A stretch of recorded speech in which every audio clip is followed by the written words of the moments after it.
everybody. I call this hearing to order. A quorum is present, and pursuant to Committee Rule 4, House Rule 11, Clause 2, the chair may postpone further proceedings today, and without objection, the chair is authorized to declare a recess at any time. The committee will be conducting two forms of business today. First, we hold a brief business meeting in order to reauthorize the Women Veterans Task Force. Second, we will hold a legislative hearing on a number of bills. Before we proceed to the business meeting, I would like to go over some items for our members participating remotely. First, if you are experiencing connectivity issues, please make sure you or your staff contact our designated technical support so those issues can be resolved immediately. Members participating remotely must continue to use the video function for the duration of their participation in the hearing unless they experience connectivity issues or other technical problems that render the member unable to fully participate on camera.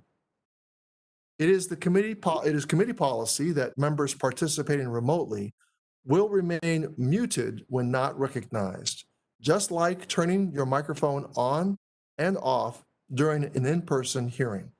This is out of courtesy to all members on the committee, and so that background noise does not interfere with another member who is recognized to speak. When you are recognized, you will need to unmute your microphone and pause for a couple of seconds before speaking so that we will be able to hear everything you say. In order to ensure everything members say is captured on the live stream of this hearing, I ask that members pause for 2 to 3 seconds before beginning to speak. If you wish to have a document inserted into the record, please ask for unanimous consent and have your staff email the document to veteransaffairs.hearings@mail.house.gov. It will be uploaded into the committee document repository. Without objection, members will be recognized in order of seniority for questioning today. This will make it easier for me to ensure all members participating have an opportunity to be recognized. Does any member have a question about the conduct of this hearing with members participating remotely? Hearing none, we'll move on to the business meeting portion of today's proceedings. The House Committee on Veterans Affairs has been called to order. A quorum is present. Today, we will reauthorize the Women Veterans Task Force for the final time in the 116th Congress.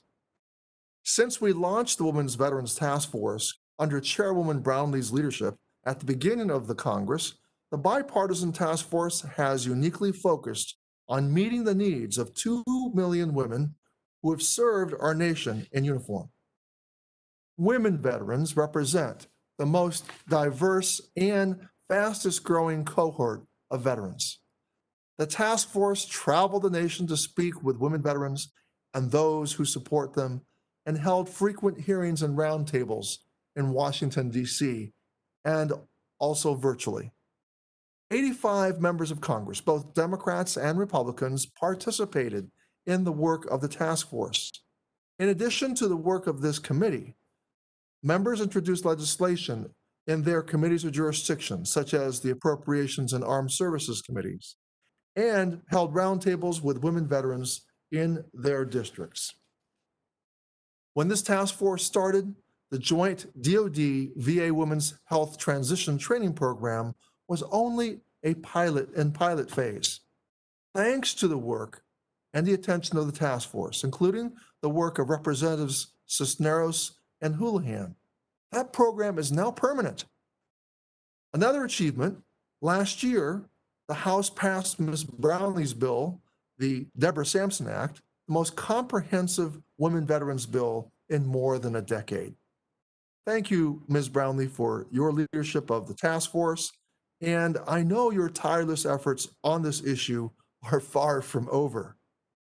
Dr. Rowe, do you have any remarks that you would like to offer? Thank you, Mr. Chairman. I'm pleased to support this resolution reauthorizing the bipartisan Women's Veterans Task Force. The work and the strength, bravery, and intelligence and patriotism of America be seen more clearly than the millions of women who have volunteered to serve her in uniform in every conflict since the Revolutionary War. Proud of the work that our committee and the task force under Chairman Brownlee have done, and recognize and honor and better serve those women. With that, Mr. Chairman, I yield back. Thank you, Ranking Member Dr. Rowe, and I thank you for remembering to pause for 2 seconds. Ms. Brownlee, you are recognized for 5 minutes. Please remember to pause for a couple of seconds. Thank you, Mr. Chairman, and thank you for the privilege of chairing this important task force. And you laid out a lot of our accomplishments over the last almost 2 years now, and I'm extraordinarily proud of the work that we've done. I'm anxious to get back to some sense of normalcy where we can begin to travel across the country, because those trips were most informative for us that were on them, and to meet not only with current service members to understand some of the trials and tribulations and stresses that they are under in their current jobs, and understanding the transition from that to actually being a veteran has been quite informative. So we're looking forward to more work, more travels, a Deborah Sampson Part 2, I like to refer to. And I know some good work is going to come out of it in the future. So thank you for reauthorizing us for the balance of this congressional session. And I hope very much we will continue the work in the 117th Congress. Thank you very much. I yield back.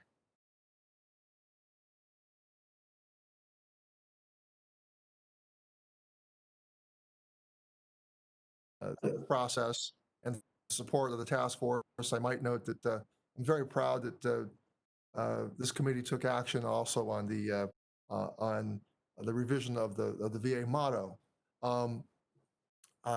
Now, the resolution before you to authorize the Women Veterans Task Force is to authorize the Women Veterans Task Force. I urge its adoption. I now recognize Dr. Rowe for a motion.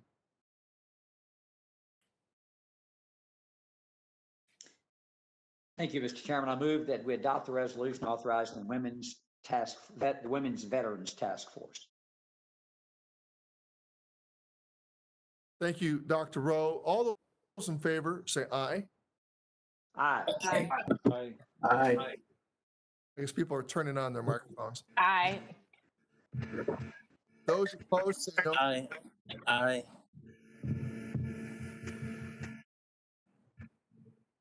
The ayes have it, and the motion reaches objection. The motion to reconsider is laid on the table. Without objection, the committee staff are authorized to make technical and conforming changes to reflect the actions of the committee in adopting the resolutions embodying our rules of procedure. Does the ranking member or any other member seek recognition for debate before we conclude? If not, without objection, the business meeting shall be concluded, and we will now move to the legislative hearing portion of today's proceedings. And if I had a gavel, I'd bang it right now. But now we're moving into the legislative hearing. The committee is called to order, and we will now move to our legislative hearing. The quorum continues to be present. I now recognize myself for an opening statement. First, since there will be sufficient, significant discussion about veteran suicide today, let me start by sharing the Veterans Crisis Line. If you or a veteran you know are struggling, please contact the Veterans Crisis Line 24 hours a day, 7 days a week at 1-800-273-8255 and select option 1, or text 838-255. Now, I want to thank everyone who is joining us today.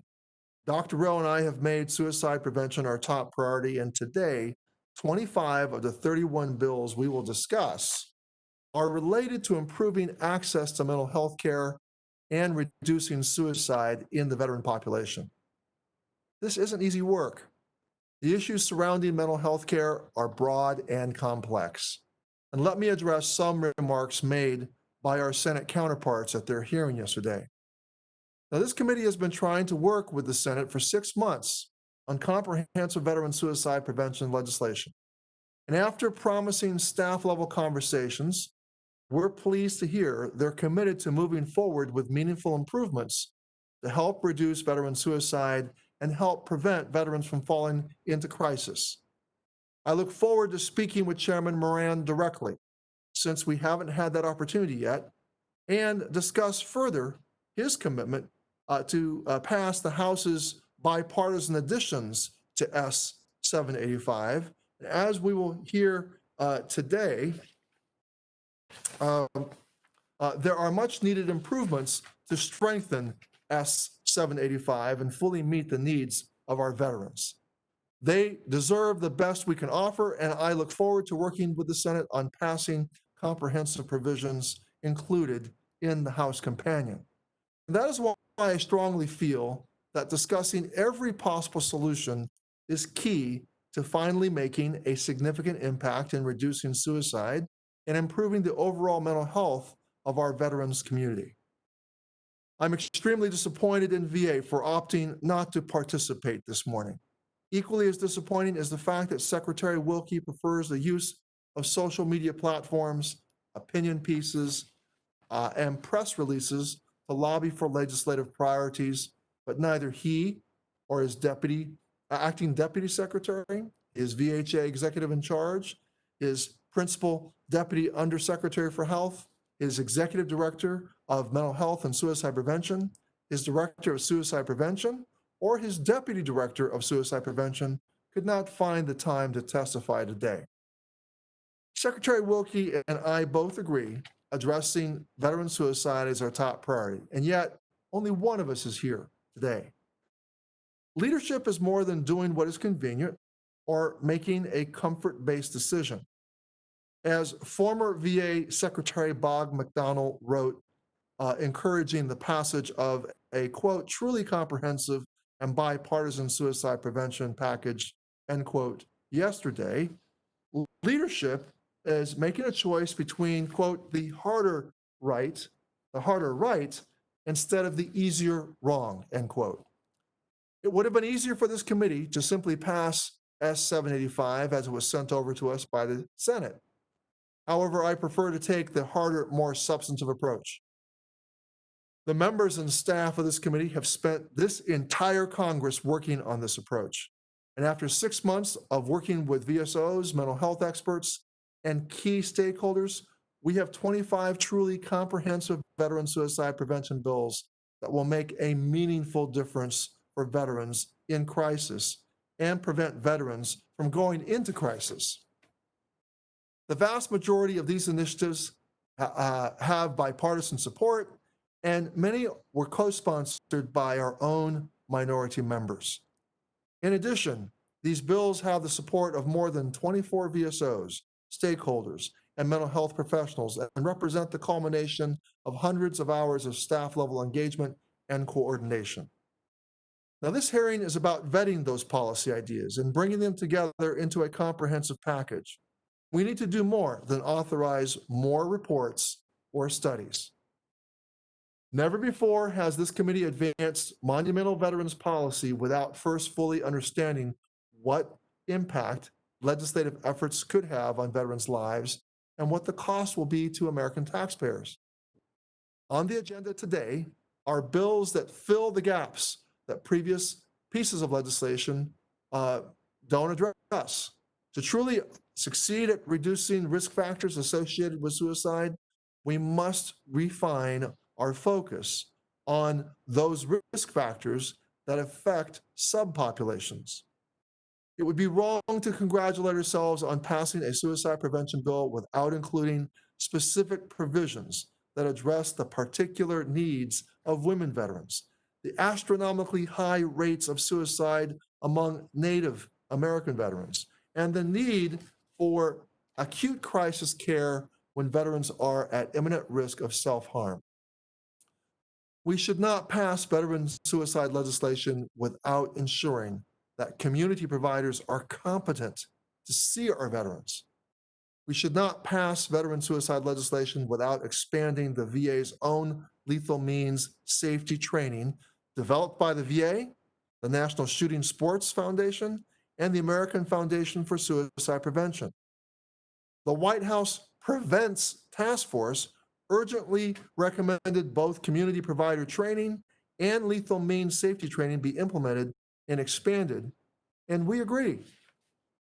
Lastly, the CDC and SAMHSA have taught us that smooth care transitions from military service to VA are critical to maintaining good mental health care and lower the risk of suicide. And that is why one of the bills today will make enrollment into VA automatic with an opt-out provision. This will reduce the bureaucracy that lets veterans fall through the cracks. Most of the mental health care legislation before us today is bipartisan. So I want to thank the members of the committee for always trying to find a way to work together to advance policies. We know that neither reports nor studies are sufficient to swiftly and comprehensively reduce veteran suicide. Instead, Congress must pass legislation that includes forceful provisions to mitigate known suicide risks and meaningfully reduce suicide deaths among veterans. Recent Senate action to advance suicide prevention offers a promising start, but it is the people's House that must complete the work necessary to tackle the crisis of veteran suicide. We need sweeping legislative action backed up by researchers, veteran stakeholders, mental health experts, clinical psychologists, and medical professionals. We need the support of a bipartisan group of lawmakers committed to taking on this challenge and leaders with a willingness to work with the White House and make permanent the measures recommended by the White House appointed Prevents Task Force. We've already begun this work, and together we can make real progress toward reducing veteran suicide. Now, I would like to speak to each of the bills on today's agenda, but in deference to everyone's time, I will stop here. And I look forward to a broad and meaningful debate today. And with that, I now recognize Dr. Rowe for 5 minutes for his opening remarks.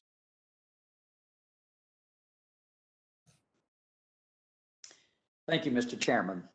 It's been 9 months since this committee considered General Bergman and Congresswoman Houlihan's Improved Well-Being for Veterans Act, a bipartisan bill to prevent veteran suicide. Since then, thousands of veterans have died from suicide, with thousands more still struggling with thoughts of self-harm. I'm glad that we're finally meeting again to consider legislation to get them the help they so desperately need. It's unquestionably a national tragedy that every day, 365 days a year for 2 decades and counting, an average of 20 service members and veterans die by suicide. That's been true for so long and repeated so often that I fear we've forgotten its significance. And that's an unacceptable loss of life, and it's felt by families, friends, workplaces, neighborhoods, communities, churches, and others across the country. No one is immune. Last month, the Senate passed Senate Bill 785, Commander John Scott Hannon Veterans Mental Health Care Improvement Act. S-785 is a bipartisan bill that's sponsored by Chairman Moran and Ranking Member Tester of the Senate Veterans Affairs Committee and supported by every single sitting senator from across the ideological spectrum, from Kamala Harris to Mike Lee to Bernie Sanders to Tom Cotton and others. It's also supported by veteran service organizations, many of whom have sent us letters of support over the last several weeks urging a quick House passage of the bill. I stand in full agreement with their call to action and ask that their letters be included in the record for today's hearing. Without objection, so ordered. Thank you, Mr. Chairman. To be clear, S-785 alone will not eliminate suicide or self-harm among veterans. No bill could do that. But passing it is our single best chance of supporting veterans at risk suicide before the 116th Congress is over. After all, only a scarce 25 legislative days remain this year, 12 before the election and 13 during the lame duck. Many of the bills on today's 31 bill agenda are companion bills to the provisions of Senate 785, and I strongly support them. There are also many other bills on our agenda, some of which I support, some of which I don't, that concern veteran suicide prevention. I understand the chairman would have liked to see them included in Senate Bill 785. But the fact is, we have all Congress to draft and consider them and enter bipartisan bicameral negotiations, and we failed to do so until right now when the clock is mostly run out. The committee spent 2 years talking about how to eliminate veteran suicide as our priority, and I know that it is, Mr. Chairman. Now is the time for us to prove that. To that end, I'm encouraged by the announcement made by Senator Moran yesterday that he's reached a deal with Chairman Takano that includes House passage of S-785 this month. As America's Warrior Partnership will testify today, the need is now, and the need is great. We cannot let the perfect be the enemy of the good, not with so many veterans' lives on the line. And though I'm disappointed that the VA did not provide a witness for today's hearing to get the department's views on these proposals, I look forward to a productive conversation this morning and probably this afternoon, and hopefully to House consideration of S-785 when we return next week. Before yielding, I do want to note that there are several bills on our agenda this morning concerning other important issues for veterans and military families, including protecting the Second Amendment rights of our nation's veterans, securing the safety of children in VA child care programs, and bringing veterans eligibility care into the VA healthcare system into the 21st century. I've been advocating for the committee to consider those bills for a long time, the entire Congress in some cases, and I appreciate the chairman putting those on the docket today. I wish we could have done this so much earlier in the Congress rather than the fourth quarter, but I'm glad we're finally discussing them today.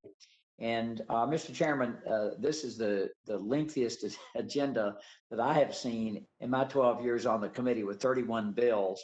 I know some of them, and I've read through all of them. Your bill, for instance, would really have been good to have an entire legislative hearing on it. It deserved that.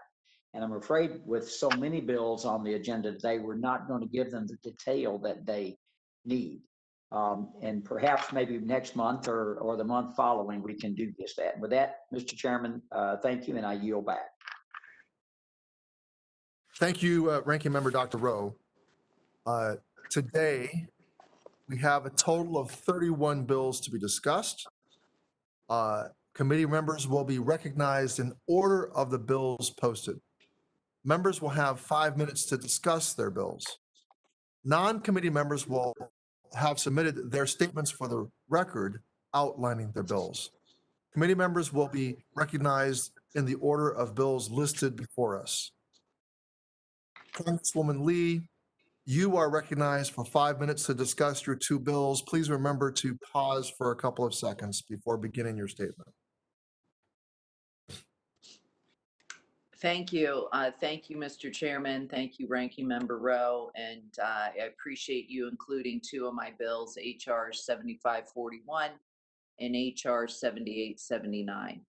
We all know that 1 veteran death by suicide a day is too much, and our goal must be to bring veterans' deaths by suicide to 0. That is why I'm proud to introduce HR 7541, the Zero Suicide Demonstration Act, with my colleague, General Bergman. I'd also like to thank the Paralyzed Veterans of America, American Legion, VFW, Disabled American Vets, Minority Veterans of America for showing their support for this bill. Of the 20 veterans a day who take their life by suicide, only about 6 of them are accessing the VA. We have focused much of our suicide prevention work on trying to reach those 14 veterans who are not accessing the VA resources, but the Zero Suicide Initiative focuses on those 6 suicides per day of patients within the system.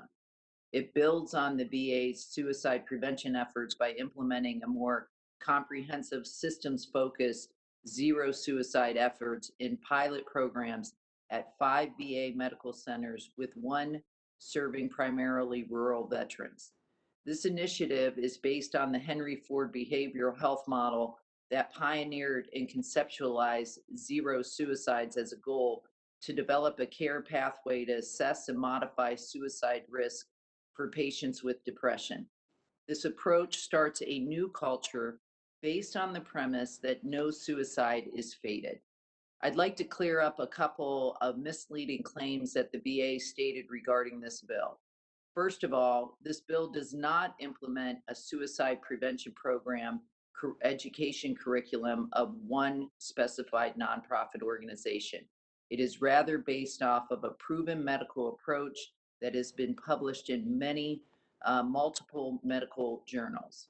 And secondly, it does not statutorily mandate that all VHA healthcare systems must use this approach. In fact, pilot programs like this are quite the opposite. This bill has VA run a pilot program to see if this approach is better than what the VA is currently implementing. It also offers an opportunity for the VA to bridge its systemic gaps in care for veterans patients who are at risk of suicide and compare those differences between the models to come up with the best practices and related health outcomes. If we can show that the zero suicide pilot program can strengthen the VA's current suicide prevention program, why wouldn't we run this pilot program? Our nation's veterans deserve our full support, and this bill, with the support from both parties, shows our veterans that they're not alone. The second bill being discussed today is H.R. 7879, the VA Telehealth Expansion Act, which I was honored as chairwoman of the Technomod subcommittee to introduce with my colleague, Ranking Member Banks. This bill seeks to close the gaps in the access to the VA telehealth by allowing VA to provide grants to outside partners, creating and upgrading technology access points for veterans. Quality telehealth services are vital to veterans to access quality health care, obviously during the COVID-19 pandemic, especially for veterans in rural or medically underserved communities. We cannot let this pandemic compromise healthcare services for our veterans and service members because of COVID-19. Because of COVID-19, telehealth video visits at the VA have increased by over 1,000% between March and June of this year. In my home state of Nevada, Southern Nevada Healthcare System uses the VA Video Connect, which delivers care to veterans in their home via a computer, a tablet, or a smartphone. On the week that Southern Nevada started responding to the COVID-19 pandemic, their VA Video Connect encounters were 128. Fast forward to the week of July 19th, and they were providing 2,225 encounters to veterans via Video Connect. So even though the VA has expanded their telehealth capacity, many veterans still have limited access to telehealth service. This clearly is no time for excuses, and it's our responsibility to adapt changes thrown our way. Our bipartisan bill will make sure that local VA facilities have the capacity and the technology to provide telehealth services, and that veterans in all communities have access to quality health services that they have earned. So thank you, Mr. Chairman, and I yield back the balance of my time.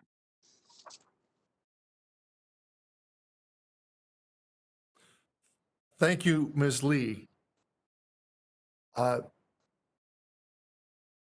Congressman Roy, you are recognized for 5 minutes. Please remember to pause for a couple of seconds before beginning your remarks. I thank the chairman. Thank you for holding this important hearing on an issue that is obviously important to us on a bipartisan basis. I do want to start off by saying hello to my friend Andy Barr from Kentucky. You all know I'm a proud Texan from Central Texas and a graduate of the University of Texas, but as a UVA graduate, I recognize that diploma over your left shoulder. And I just want to say hi from Texas. Chairman, I appreciate you holding this hearing. Just the other day, about a month ago, I was made aware of a Marine who committed suicide and had served 12 tours of duty. And I think one of the things we ought to be talking about, which isn't necessarily germane to this committee, but it merits conversation, is we're going to address a lot of these things today on the back end when we're talking about suicide and what the VA can do. But we do need to have a conversation about a 20-year-old authorization of military force. We've got men and women in uniform who are enlisting today who weren't alive when we passed the authorization of force under which they're operating. I wrote an op-ed in the Washington Post in January with 3 Democrats, 3 Republicans, and an independent. Obviously, that'd be Justin. And we wrote a piece just saying that Congress needs to vote, debate, and have a conversation as a body about the use of the authorization of force, and make sure that we're all standing behind our men and women in uniform when we're asking them to serve 7, 8, 9, 10, 12 tours of duty. So I would just throw that out there as something that I hope this body will take up and debate. But this is an important hearing on 31 bills that you put forward and that we're going to discuss a lot that address the important issue of veteran suicide. I appreciate you for including HR 3450 on here for discussion. Some people will say it's not fully related, I think, because they think it's specific and very focused on the Second Amendment, but I do believe it's related. I talked to a number of veterans who have concerns and have fears about whether they can go get services at the VA. They fear that if they do that they might end up in a position of having their Second Amendment rights taken away. And I think we all recognize how many of our veterans believe that that is a fundamental right for them. So I'm glad we're having this on the hearing. No veteran should be deterred from seeking mental health care or benefits of the VA because they fear losing a constitutional right. This legislation it builds on Ranking Member Rowe's bill, HR 3826, the Veterans Second Amendment Protection Act. HR 3450 clarifies that simply because a veteran has received a disability rating for mental illness, that does not mean that they should have their Second Amendment rights infringed. It would simply codify the VA's current practice of not transmitting the names of veterans granted service-connected disability compensation to the FBI's NICS system. We're all aware, the National Instant Criminal Background Check System, solely on the basis of that adjudication. Unfortunately, veterans with service-connected disabilities, compensation for PTSD or other mental health disabilities are at risk of losing their constitutional right to bear arms if, for example, HR 1112 were enacted. Now, some on the committee have raised that maybe this issue isn't right, but I would suggest, because that's not law, but I would suggest that because we passed legislation out of the House that would actually raise this issue, and because we want to make sure that there's no confusion for our veterans, we ought to preemptively work to codify that which is currently the VA's rule to ensure that our veterans don't have any concern. HR 1112 would tighten gun control laws, and we can have that debate, right? There's going to be disagreement in this body about that. And as a result, the list of individuals who cannot possess a firearm could expand to include the 1.7 million veterans who've received a disability rating for a mental health illness. Veterans who have not been found by a judicial authority to pose a danger to themselves or others should not be told that while they were capable of bearing arms to fight for our freedoms, they are not capable of bearing arms as a civilian solely because they are receiving disability benefits. I'm grateful that the Veterans of Foreign Wars of the United States brought this issue to Judiciary Chairman Nadler's attention when HR 1112 was being debated on the House floor in February of 2019. I introduced HR 3450 to propose a solution that I believe is in the best interest of America's veterans. The bill would protect veterans from the harmful provision in HR 1112 that would cause them to lose one of the freedoms they fought for. It would give veterans assurance that they can go to the VA for mental health and benefits without losing their right to own a firearm. I appreciate Chairman Takano's comments during the American Legion joint hearing in February of 2019 that people on his side of the aisle are interested and committed to protecting the Second Amendment rights, especially of our nation's veterans. I concur that protecting that constitutional rights of our nation's veterans is a bipartisan issue. I hope that Chairman Takano acts on that statement by advancing HR 3450, the next markup, so we can get the bill to the President's desk as soon as possible. With that, I yield back, Mr. Chairman. Thank you, Mr. Roy. Mr. Barr, Congressman Barr, you're recognized for 5 minutes. Please remember to pause a couple of seconds before beginning remarks. Well, thank you, Chairman Takano and Ranking Member Rowe. I am grateful for the inclusion of my legislation, H.R. 3788, the VA Child Care Protection Act, in today's legislative hearing agenda, which I introduced in July of last year, along with 10 of my colleagues on this committee.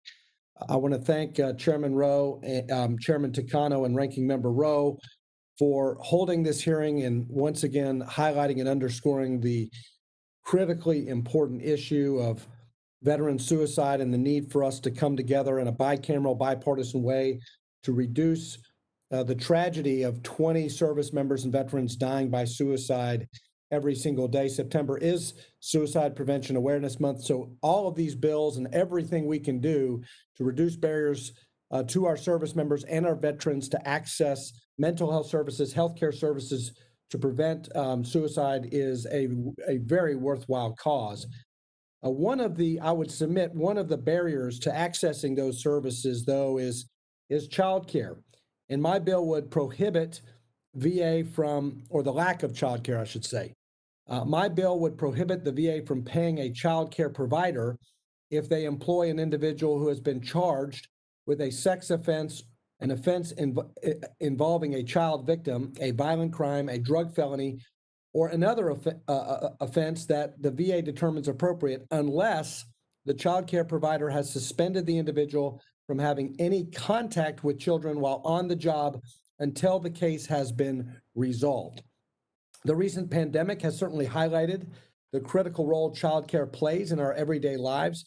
And as the national conversation over child care access continues, my legislation works to ensure that those taking care of our kids are vetted and safe, and that parents, including veteran parents who need to access healthcare services, and the way to do that is to get them child care, that there's no deterrent from them accessing that child care.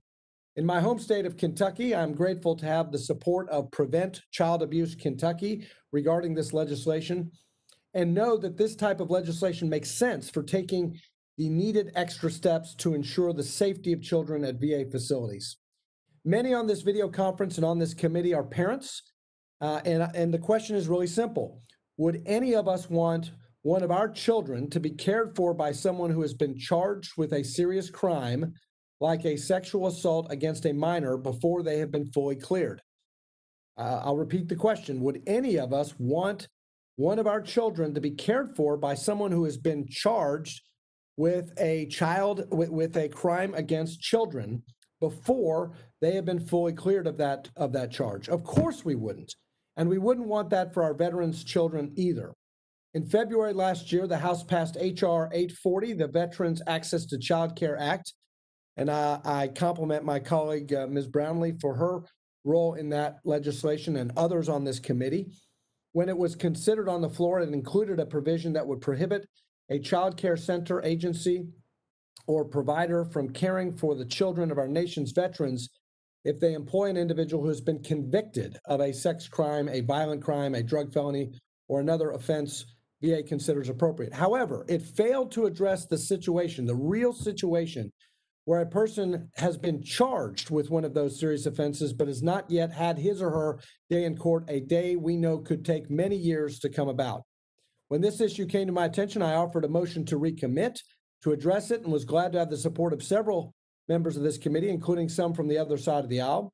However, the MTR failed. In a markup last July, I offered an amendment to the bill before the committee, and while there were concerns from the other side regarding germaneness, I am glad to see my legislation being considered in regular order before us here today. The safety of our veterans' children should be a top priority for this committee.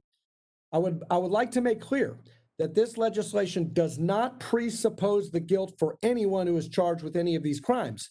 It does not deny anyone due process, as critics have suggested, but it does impose an obligation to ensure the safety and well-being of children who will be cared for under the VA's child care program. And it recognizes that some crimes carry repercussions that are so serious, so life-altering, that discretion to continue working, perhaps for years, while the courts seek resolution simply cannot be allowed. Not when that work involves close, consistent contact with vulnerable children who are relying on us to protect them. Individuals who've been charged with crimes can continue to work, but they shouldn't be allowed to work in close contact with children until they have been cleared by a court of law. I ask my colleagues for their support of this common sense legislation to put the children of our veterans, children of the men and women who have bravely served in uniform, first. And I would hope that this would be fairly non-controversial, but I do appreciate the opportunity to once again put this proposal in front of our committee for consideration. And with that, Mr. Chairman, I yield back. Thank you, Representative Barr. Ranking Member Dr. Rowe, you are recognized for 5 minutes, and please remember to pause for 2 seconds before making your remarks.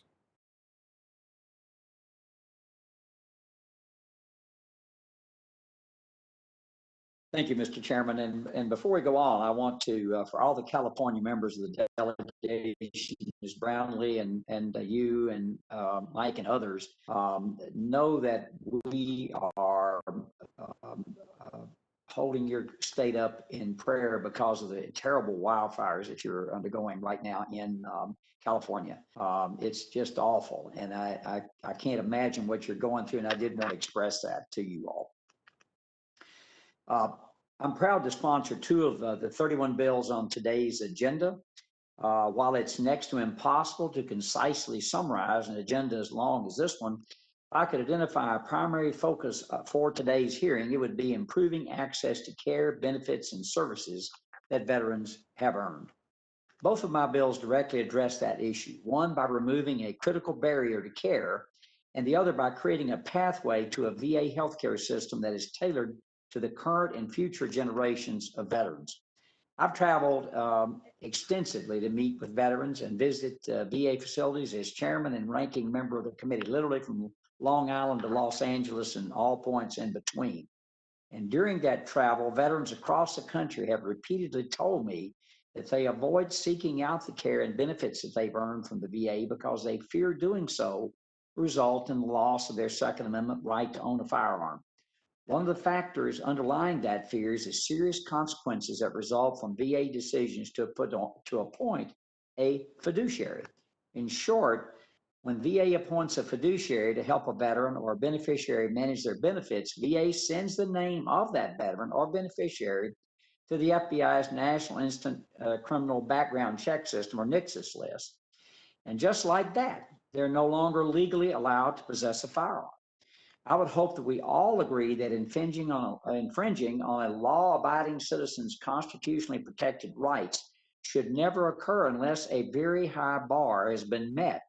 Accordingly, criminals must be convicted in a court of law before their names are provided in NICSIS. Yet, decisions about whether to appoint a fiduciary made by VA bureaucrats, not judicial authorities, a judge or magistrate. To be clear, there is zero evidence that those who need a fiduciary are universally a danger to themselves or society. During last November's legislative hearing on the IMPROVE Act, several professional groups submitted a statement for the record urging the committee to improve access to care for veterans at risk of suicide by correcting myths that hinder veterans from seeking VA care.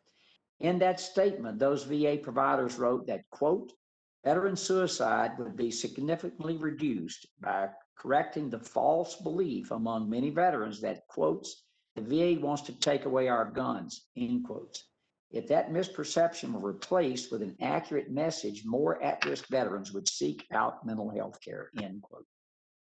Unfortunately, the consequences of the VA fiduciary determination are not a myth, but a reality. My bill, H.R. 3826, the Veterans Second Amendment Protection Act, would prohibit VA from sending veterans' names to the NICSIS list unless there is an order from a judge or magistrate that says the person may harm themselves or others. Protecting veterans' Second Amendment rights is not a partisan concern. I'm grateful to Congressman Peterson for his leadership on this issue, for joining me as the lead Democrat co-sponsor of this bill. I'm also grateful to the American Legion, VFW, the Independence Fund for endorsing this bill. This bill passed the House with bipartisan support in the 115th Congress, and I hope it will again before the end of the 116th. Veterans risk their lives to protect our rights and freedoms. The least we can do for them is protect theirs by passing this critical legislation. My second bill of mine on today's agenda is H.R. 7469, the Modernizing Veterans Healthcare Eligibility Act. A veteran's ability to enroll in the VA healthcare system today is dependent on a series of priority groups that was established in 1996.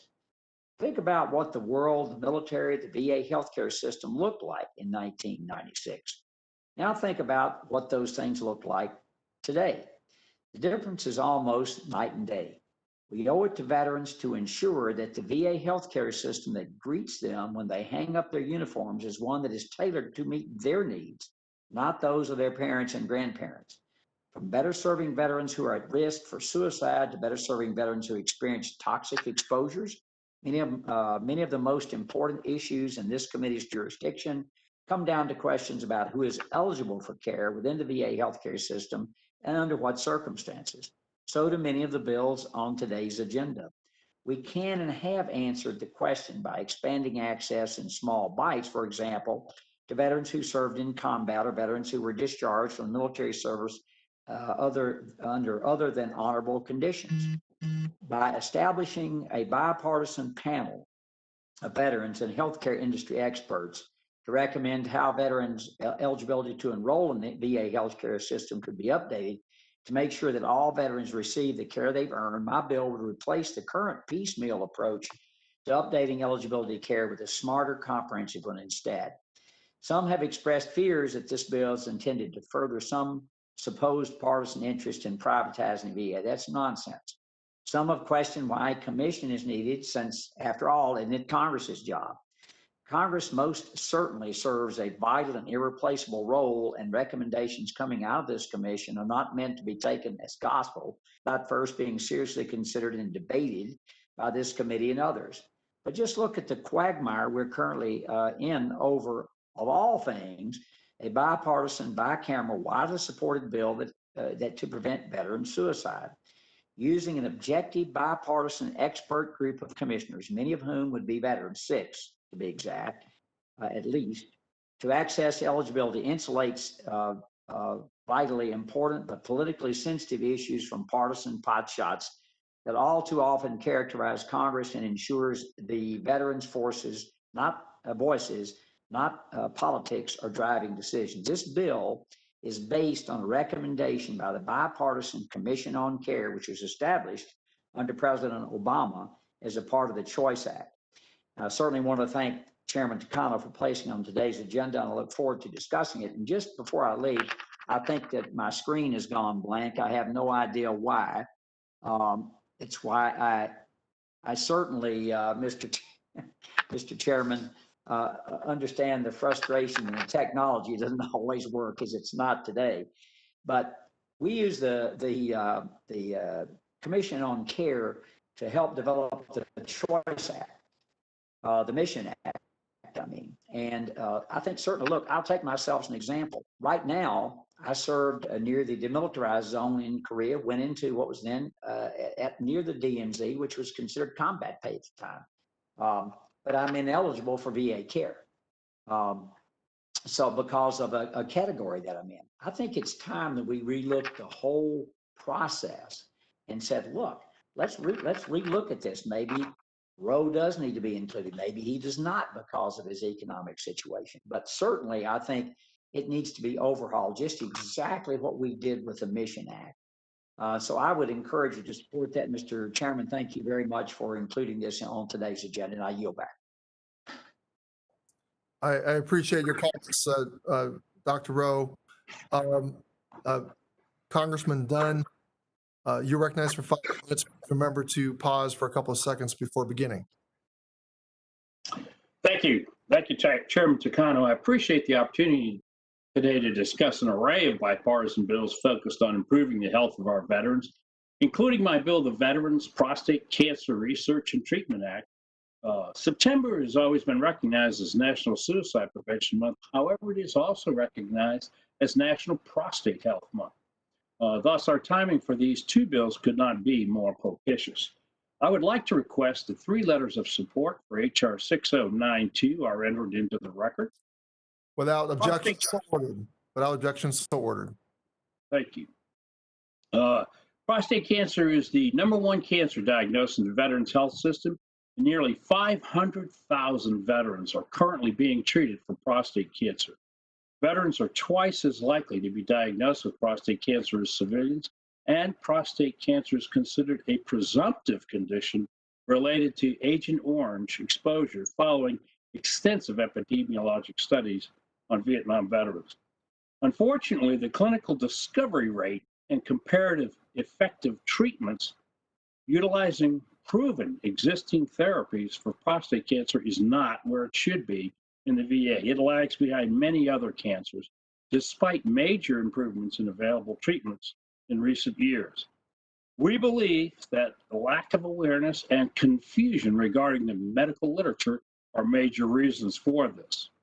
Therefore, it's critical that the VA develop comprehensive prostate cancer clinical guidelines to ensure that veteran prostate cancer patients have access to the most current validated treatment options that are available. VA has been a recognized leader in prostate cancer research for many years. My bill presents an opportunity to build on this success. Let me say here that I am encouraged by the VA's Precision Oncology Initiative and its expansion reflected in the fiscal year 21 budget request. Having said that, a targeted set of guidelines for the treatment of VA's #1 most diagnosed cancer is overdue. There's simply too much confusion in the popular literature that leads to undertreatment and, quite frankly, mistreatment of veterans with prostate cancer. The Veterans Prostate Cancer Research and Treatment Act directs the VA to establish a national clinical pathway setting non-compulsory guidelines for prostate cancer treatment from early detection to end-of-life care, and to create a prostate cancer registry for the VA. My bill outlines a number of considerations for the development of such a set of prostate cancer treatment guidelines. It is important that the development of these guidelines is multidisciplinary and rooted in basic translational and clinical research. It should be developed in collaboration with federal and academic stakeholders and be recognized by leaders in prostate cancer care. It should also be flexible and emphasize innovation and public-private partnerships, which have proven so very valuable in pushing the frontiers of medicine. Now is the time for the VA to ensure that we remain on the cutting edge of treating the most prevalent cancer diagnosed in our facilities. 16,000 new veterans diagnosed with prostate cancer each year in our system, that's approximately 43 veterans per day, deserve to have their diagnosis addressed with the most effective, knowledgeable, and up-to-date treatment plans in existence. I would like to thank my colleague, Mr. Cunningham, for working with me to improve prostate cancer and research on prostate cancer in the VA, which advances the care for all men with prostate cancer throughout our nation. Quite frankly, it advances the care of many different malignancies as well. And perhaps surprisingly, many of the most promising treatments of COVID-19 have evolved from our understanding of the metabolism of prostate cancer. I also want to thank our colleague, Mr. Malinowski, with whom I worked to introduce H.R. 8108, the Veterans Serious Mental Health Illness Act. And finally, I'm grateful to our witnesses for participating in today's discussion. I look forward to hearing from all of you. And with that, Mr. Chairman, I yield back. Thank you, Dr. Thank you, Dr. Dunn. I now recognize Congressman Brindisi for 5 minutes. Congressman, please remember to pause for a couple of seconds. Thank you, Chairman Takano and Ranking Member Rowe, for your leadership on the issues of mental health affecting our veterans. I'm proud to work with this committee. I'm proud of the good work this committee is doing to ensure that our nation's veterans receive the care and benefits that they have earned. I had an opportunity to talk last week with Dr. Frank Pearson, who is the new director of the Syracuse VA Medical Center, which serves veterans in my district. And I was pleased to hear from Dr. Pearson that mental health care services were continuing unabated during the pandemic, including local outreach by the medical center's suicide prevention coordinator. I believe this work is essential, especially now when the pandemic is impacting the mental health of so many people. Last month, I introduced the Access to Suicide Prevention Coordinators Act, along with my Republican colleagues, Mr. Bost and Mr. Banks. Our bill ensures that every VA medical center has at least one suicide prevention coordinator on staff to oversee veteran mental health care regarding suicide prevention. Our bill also implements recommendations coming out of the Support for Suicide Prevention Coordinators Act, a bill I introduced last year with my Republican colleagues, which was signed into law by President Trump. There's an urgent need for action on behalf of our nation's veterans. 20 veterans and service members die by suicide every day, and we cannot stop working on this issue until that number drops down to 0. I'm pleased that this committee places such a high priority on VA mental health care, and I look forward to continuing to work with Democrats and Republicans to pass bipartisan reforms to help our nation's veterans. I yield back. Thank you. Thank you, Congressman Brindisi. I now recognize Representative Lauren Underwood for 5 minutes. Representative, please remember to pause for 2 seconds before beginning. Well, thank you, Mr. Chairman. I'm so proud that my bill, the Lethal Means Safety Training Act, is included in today's hearing. This legislation is a data-driven approach that creates valuable time and space between a veteran at risk for suicide and a potentially lethal means to taking their life. The evidence supporting lethal means safety is clear. Increasing safety measures specific to the availability and access of potential lethal means saves lives. The policies in my bill lays out, the policy my bill lays out are supported by the evidence and are supported by the experts. Both VA and the White House have called for improving lethal means safety to end the veteran suicide crisis. In response to my questioning in the committee this last year, VA's then National Director for Suicide Prevention said, quote, "If it were up to me, we would train the entire VA on how to talk about lethal means," end quote. And the White House Prevents Task Force has noted, quote, "The science supporting lethal means safety is robust and compelling," end quote. And that is a key component of effective suicide prevention. In addition, I am honored that my bill has been endorsed by a broad coalition of veterans advocates and suicide prevention experts, including the Disabled American Veterans, Paralyzed Veterans of America, the American Foundation for Suicide Prevention, the American Mental Health Counselors Association, the American Association of Suicidology, and many more. In fact, Dr. Russell Lemmy, the VA Community Care Workgroup Lead from the Association of VA Psychologist Leaders, said, quote, "This bill would do as much or more to prevent suicide than any legislation to date," end quote. Mr. Chairman, I'd also like to request or ask unanimous consent to enter into the record a letter in support of my bill from a group of 24 leading academics in the gun violence and suicide prevention space.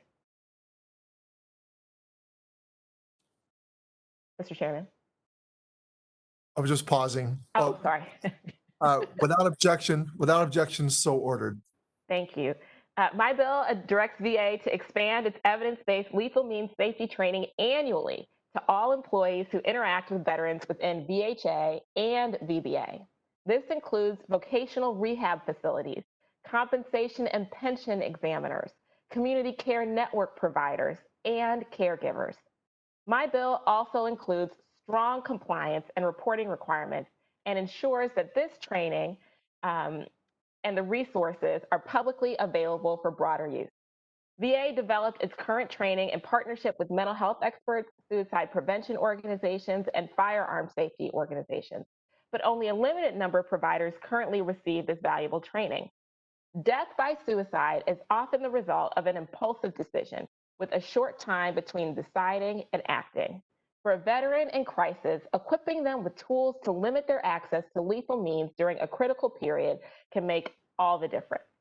We must equip VA employees and community partners with the resources and training they need to address the unique challenges veterans face with mental health. We owe it to our veterans to ensure that the men and women we entrust in caring for them are prepared to have these important, potentially life-saving conversations. In closing, I'd like to extend my greatest appreciation to the professionals who helped develop this bill. Thank you to Dr. Heather O'Byrne Kelly and Terry Tanielian from the committee. Thank you. Dr. Russell Lemmy, Dr. Keita Franklin, and Dakota Jablin, and all of the others who have spent their time on this critical legislation. I yield back. Thank you, Representative Underwood. I now recognize Congresswoman Brownlee for 5 minutes. Please remember to pause for 2 seconds before beginning.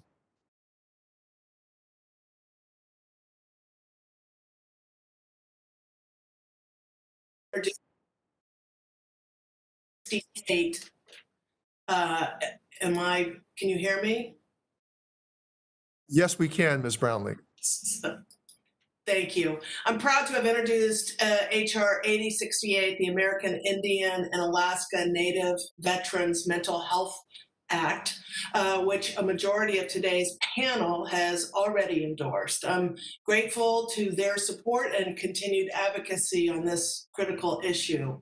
American Indians and Alaska Natives, including American Indian and Alaska Native veterans, are at a higher risk for suicide, with American Indian and Alaska Native adults dying by suicide at a rate that is 20% higher than white adults. According to HHS in 2017, the second leading cause of death for Native people ages 10 through 34 was suicide. This government must do more to address this crisis, to uphold our trust and treaty obligations and care for those who have served. Native veterans continue to lack appropriate access to culturally competent mental health care and suicide prevention through the VA. My bill would mandate that every VA medical facility have a minority veteran coordinator and ensure that every minority veteran coordinator is trained in the delivery of culturally competent mental health care for Native veterans. Additionally, it would require each facility's minority veteran coordinator to work with the facility's suicide prevention coordinator to contact local tribal leadership, provide the VA medical facility director with an annual written plan for specific outreach to Native veterans, and document the mental health care provided. Finally, the bill would require VA to collect and provide data on the minority status, tribal enrollment, and second language capacity of VA mental health care providers. For hundreds of years, Native Americans have fought to defend our nation, and it's time that we provide them with the culturally appropriate mental health that our non-Native veterans receive from the VA. And with that, Mr. Chairman, I yield back. Thank you, Congresswoman Brownlee. I now recognize Representative Lamb for 5 minutes. Please, Representative, remember to pause for 2 seconds before beginning. Thank you, Mr. Chairman. I am thrilled today to be able to report that we will be marking up 3 of my bills, all introduced with lead Republican sponsors. And I think, under your leadership, Mr. Chairman, we've spent 2 years very focused on this problem of mental health treatment for our veterans, how to make it more effective, and how to make a dent in these suicide numbers. And speaking for myself, at least, what I've learned is that there's a lot we still need to know. This is a very tricky and difficult problem with no silver bullet or obvious solution. And so the lesson I took from that is that we have to go back to the drawing board, try some new things, perform some new research, and that's the focus of these bills. Specifically, the TREAT Act with Representative Fitzpatrick and Representative Reschenthaler, both Pennsylvania Republicans that I'm proud to work with, would give more complementary and integrative services to our veterans and allow them treatment in the holistic form, like in terms of yoga and meditation and things that veterans themselves tell us that they want. and that we think will make a big difference for scientific reasons, but also because veterans themselves are so motivated to receive these services. Would also like to thank Representative Boss for partnering with me on the VA Precision Medicine Act. We're entering into a new era of the practice of medicine, both psychological and psychiatric, as well as traditional medicine. And we believe that biomarkers that can now be detected and analyzed better than ever before may be connected to some of the conditions of PTSD, anxiety, suicidal thoughts, all the things that we know veterans are experiencing. And we think we can improve their treatment with a better investment in precision medicine. Finally, we'd like to thank Representative Banks, our ranking member, along with Chair Representative Lee on the subcommittee on technology modernization. And we will be looking at how to use all the data from the electronic health records, all the data that's being amassed in the VA, to use artificial intelligence and other means to determine, again, are there links between the information we have in these big data sets and the mental health outcomes of our veterans. There's a deeper mystery here. There's a lot of work we need to do. The VA has an excellent track record when we invest at solving some of these problems and then demonstrating success to the entire healthcare system as a whole. And I'm proud to be able to move that along today. Thank you, Mr. Chairman. Thank you to all my co-sponsors. And thank you also to Ranking Member Rowe, who I think has helped uphold the tradition of bipartisanship on this committee. We're very lucky for that, and we would like to keep it going forward. I yield back. Thank you, Mr. Lamb. I now recognize Representative Luria for 5 minutes. Representative, please remember to pause for 2 seconds before beginning. Well, thank you, Chairman Takano and Ranking Member Dr. Rowe for giving me the opportunity to speak about two bills today.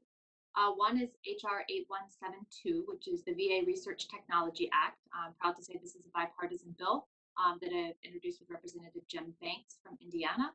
And I'll also speak a little bit about the burn pit exposure recognition bill, which is a draft bill for consideration. For HR 8172, the VA Research Technology Act.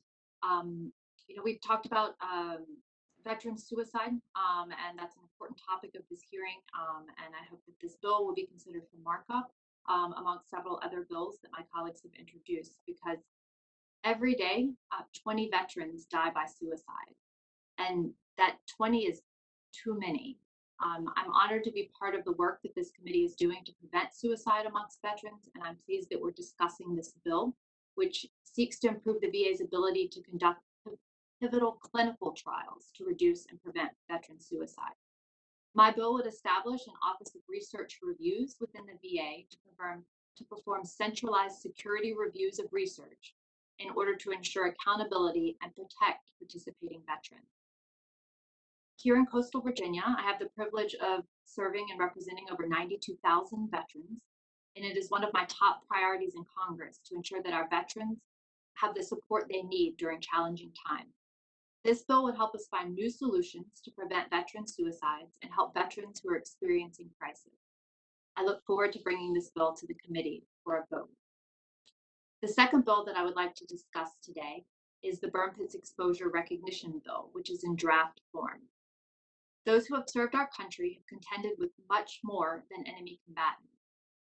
Airborne toxic exposures from burn pits, oil well fires, and other regional particulate matter raises the potential for development of immediate and long-term medical conditions amongst our service members and veterans.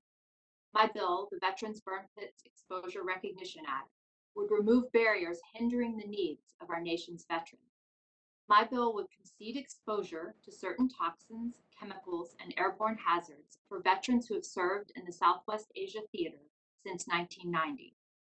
It would also provide veterans who submit claims for disability benefits with compensation and pension exams while standardizing the examining medical professionals' approach to these exams.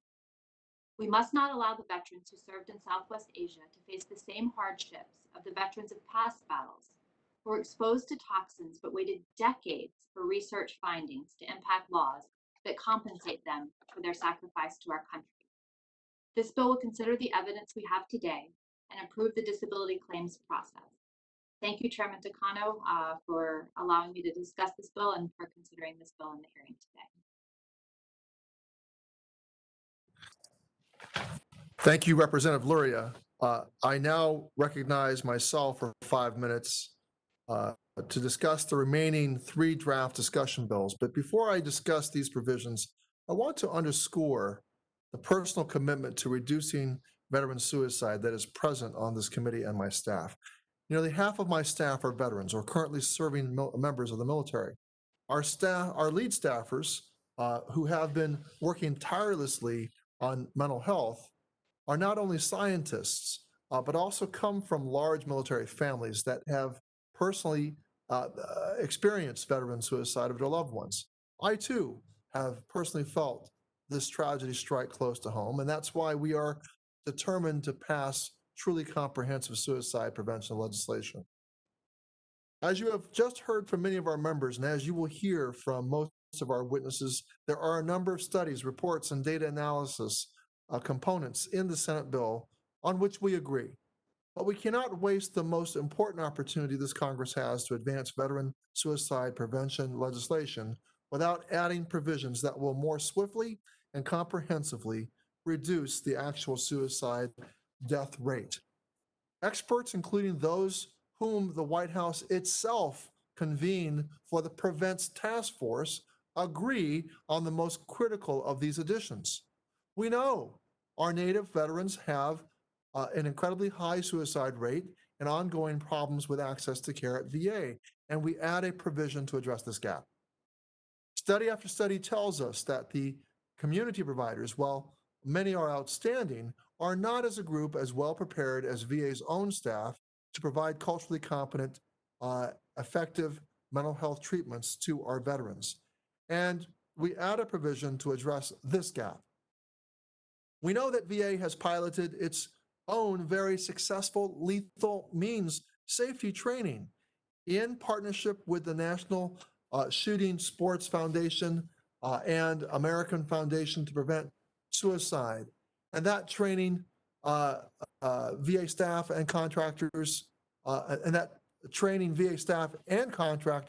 in talking with veterans about safe storage in respectful ways is highly effective.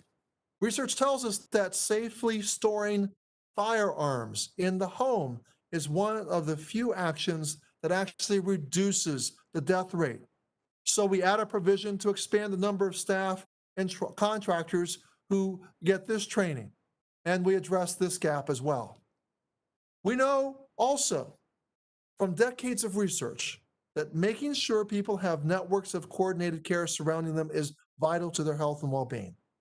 For almost this long, many of us and many of you working in the veteran space have tried to get the Department of Defense and VA to work together on enrolling transitioning service members in VA databases prior to separation for those VA services for which they will be eligible. We know it's possible. States already do this with other benefits for veterans. With my bill, the Ensuring Veterans Smooth Transition Act, or EVEST, we will finally make this happen. New veterans won't have to suddenly navigate the bureaucracy of VA at a time that is already stressful for many, and a high suicide risk period for others, because they will already be in the system. And finally, I want to say a few words about the Access Act, my bill to provide care to those who have served our country in uniform and now, for whatever reason, suddenly find themselves in acute crisis and at imminent risk of self-harm.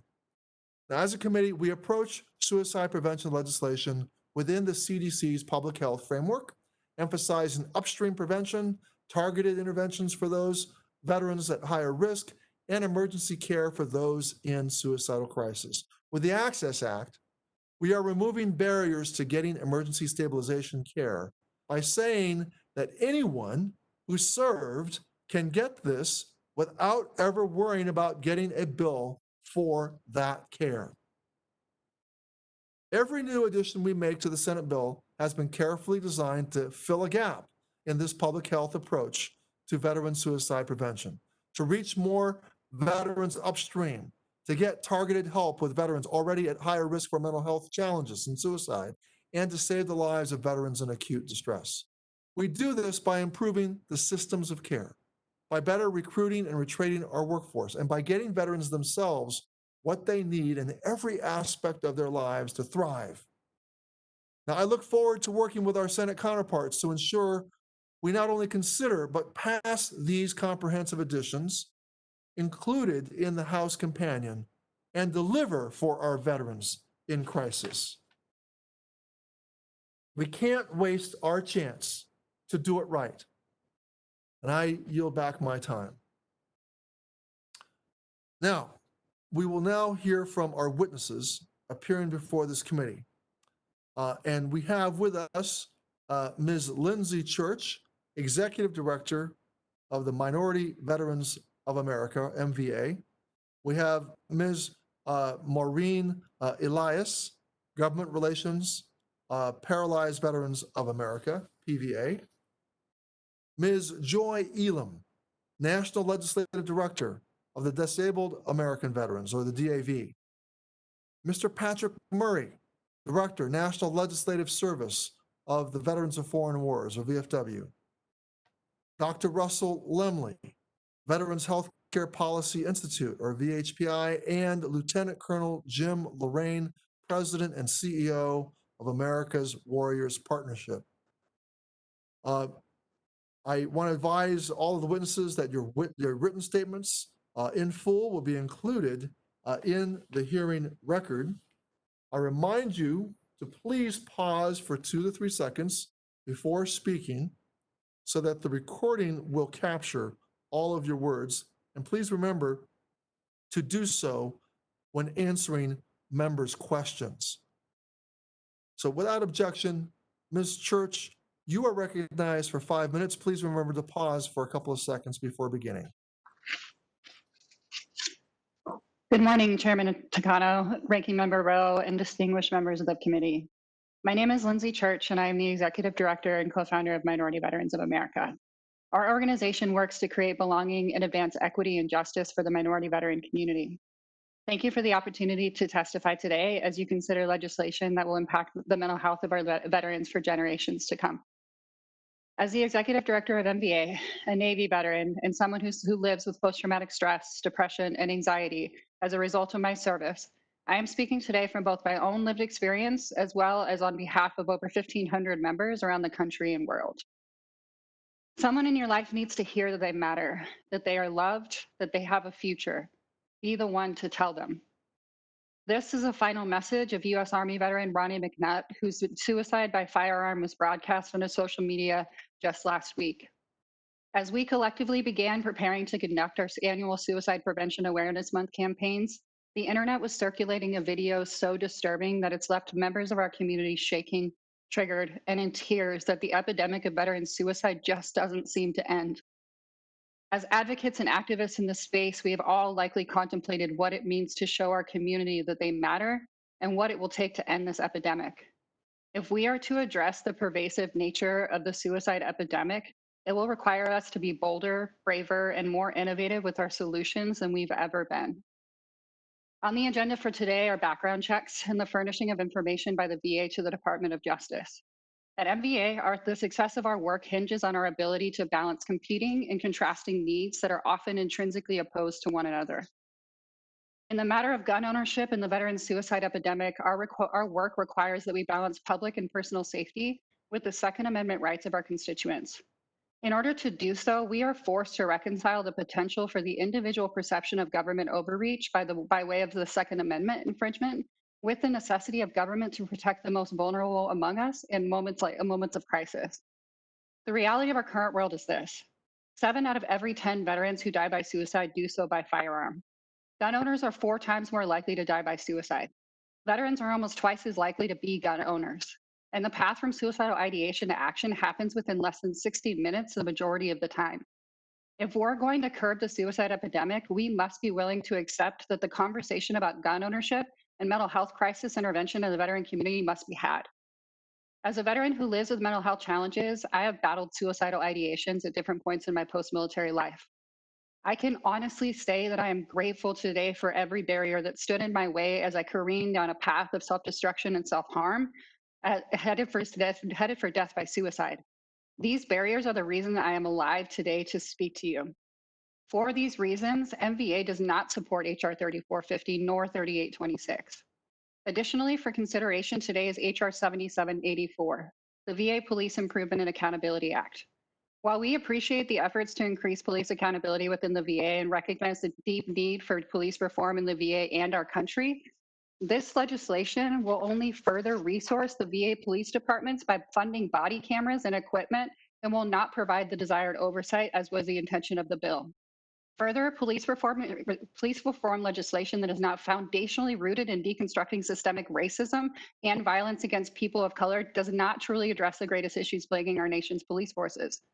While HR 7784 would mandate racial profiling and implicit bias training, research indicates that these trainings are merely educational in nature and have no way of tangibly measuring behavioral change. We oppose 7784 and call on Congress to address systemic racism in this and future VA police reform and oversight legislation. Oversight and accountability must be broad in scope and provide citizen oversight authority to be truly impactful. Effectively supporting our nation's minority veterans begins with the recognition that the heart of the problem is inextricably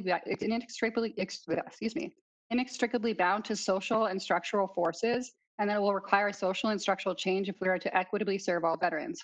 It is time that we move beyond distorting programs and systems created for the majority in order to serve our minority veterans and look towards creating programs and systems specifically designed to support our nation's most vulnerable veteran populations. I thank you for the opportunity to testify today and look forward to working with you and your offices in support of the minority veteran community. And I'm happy to answer any questions you might have.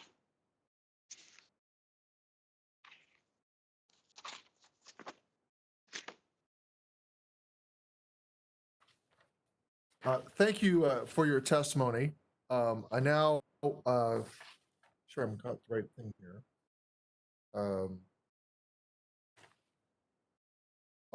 Thank you, Ms. Church. I now call on Ms. Elias for 5 minutes. Please remember to pause for a couple of seconds before beginning. Chairman Takano, Ranking Member Rowe, and members of the committee. Paralyzed Veterans of America, or PVA, would like to thank you for this opportunity to provide our views on legislation impacting the Department of Veterans Affairs and the provision of services to address veteran suicide that is pending before the committee. There are a number of important bills before the committee this morning, so most of my comments will focus on the bills that directly impact our members. PVA is pleased at the efforts the House and Senate are taking to stem the veteran suicide rate. Among individuals in the United States with spinal cord injuries and diseases, or SCID, the suicide rate is reported to be 3 to 5 times higher than the general population. We have been unable to obtain the rates of suicide among veterans with SCID from VA, and thus have an incomplete picture of how suicide impacts veterans with catastrophic disabilities. We urge future studies on suicide among veterans to begin incorporating information on veterans with SCID to better capture their unique risk factors. Over the past few months, we have enjoyed the opportunity to work with members of the committee to shape language to make many of these pending bills more inclusive to veterans with catastrophic disabilities. Changes to these bills will not only aid our members, but many others with catastrophic disabilities, including those who do not traditionally fall under our purview, such as the large portion of our veterans who are aging and whose mobility may be impeded. Some of the legislation in today's hearing in which issues unique to catastrophically disabled veterans play a factor include HR 7879, the VA Telehealth Expansion Act, a bill that would provide grants for telehealth services to be provided by VA or through the Veterans Community Care Program. While we support making these grants available, we strongly believe that eligibility must be contingent on ensuring accessibility to the facilities, including their restrooms. Some facilities of Veteran Service Organizations, or VSOs, are older structures that lack appropriate physical access, such as hallways that aren't wide enough to accommodate wheelchairs or bathrooms that are not accessible. We are aware of PVA members that have had to sit out meetings because they couldn't get up to the floor in which meetings were being held. Looking at the Veterans Compact Act of 2020, We are grateful to the committee for including a requirement in Section 202 that grant recipients meet the needs of veterans with physical disabilities, including those with spinal cord injuries. We would like to see similar requirements for grant recipients in Sections 607 and 612. We also strongly support Section 203 as outdoor recreational programs are associated with mental and physical health improvement. It is essential that individuals with impairments affecting participation in these events have access to both formal and informal opportunities in outdoor recreation. PVA supports H.R. 7888, the REACH Vet Reporting Act, but hopes VA will take into consideration that while many of our members are not able to work full-time, most do volunteer work and are engaged in their communities. It is also important to remember when looking at service connection ratings that many veterans have disabilities that are not related to their military service that might not be factored into a veteran's rating. Unless these factors are taken into consideration, the model may end up skewed, producing many false positives for veterans with catastrophic injuries or illnesses. We would like to thank Representative Finkenauer for incorporating our suggestions to protect mental health information for our veterans in H.R. 7964, the Peer Support for Veteran Families Act. While we support the intent of this bill, we are concerned that it currently defines a family caregiver as those who fall under 38 U.S.C. 1720 GD. VA could interpret this to mean that only veterans with qualified VA caregivers would be eligible for the program. So we recommend the language be amended to ensure the support is available to all intended recipients. Learning to recognize the early warning signs of suicide and implementing ways to prevent it is the goal of H.R. 8084, the Lethal Means Safety Training Act. To ensure success, we recommend that the training for the non-clinical population, such as caregivers and non-clinical staff, be developed separately from that targeted to the various professional care providers of the VA system. This should be done in a format that is easy to understand and access. We also suggest allowing more time for caregivers to receive the training. Stemming the tide of veteran suicide will require the work of federal organizations, community and service organizations, and each of us. PVA would once again like to thank the committee for the opportunity to submit our views on some of the legislation being considered today. We look forward to working with you on this legislation and would be happy to answer any questions. Thank you for your testimony, Ms. Elias. I now will recognize and call upon Ms. Elam for 5 minutes. Please remember to pause for a couple of seconds before beginning. Thank you, Chairman Takano, Ranking Member Rowe, and members of the committee. DAV sincerely appreciates the committee's hard work on the legislation being considered today. It's clear from the number of meaningful bills on the agenda that the committee is dedicated to addressing existing gaps in VA's mental health care programs and to reducing veteran suicide. DAV is pleased to support many of the bills being considered, and our written testimony details our positions and recommendations to strengthen them. We are pleased that the Senate recently approved comprehensive mental health and suicide prevention legislation covering many of the same issues being addressed today. And we know that this committee, as well as your Senate counterparts, are committed to passing legislation to ensure that veterans, particularly those in suicidal crisis, have access to the critical care and support services they need and deserve.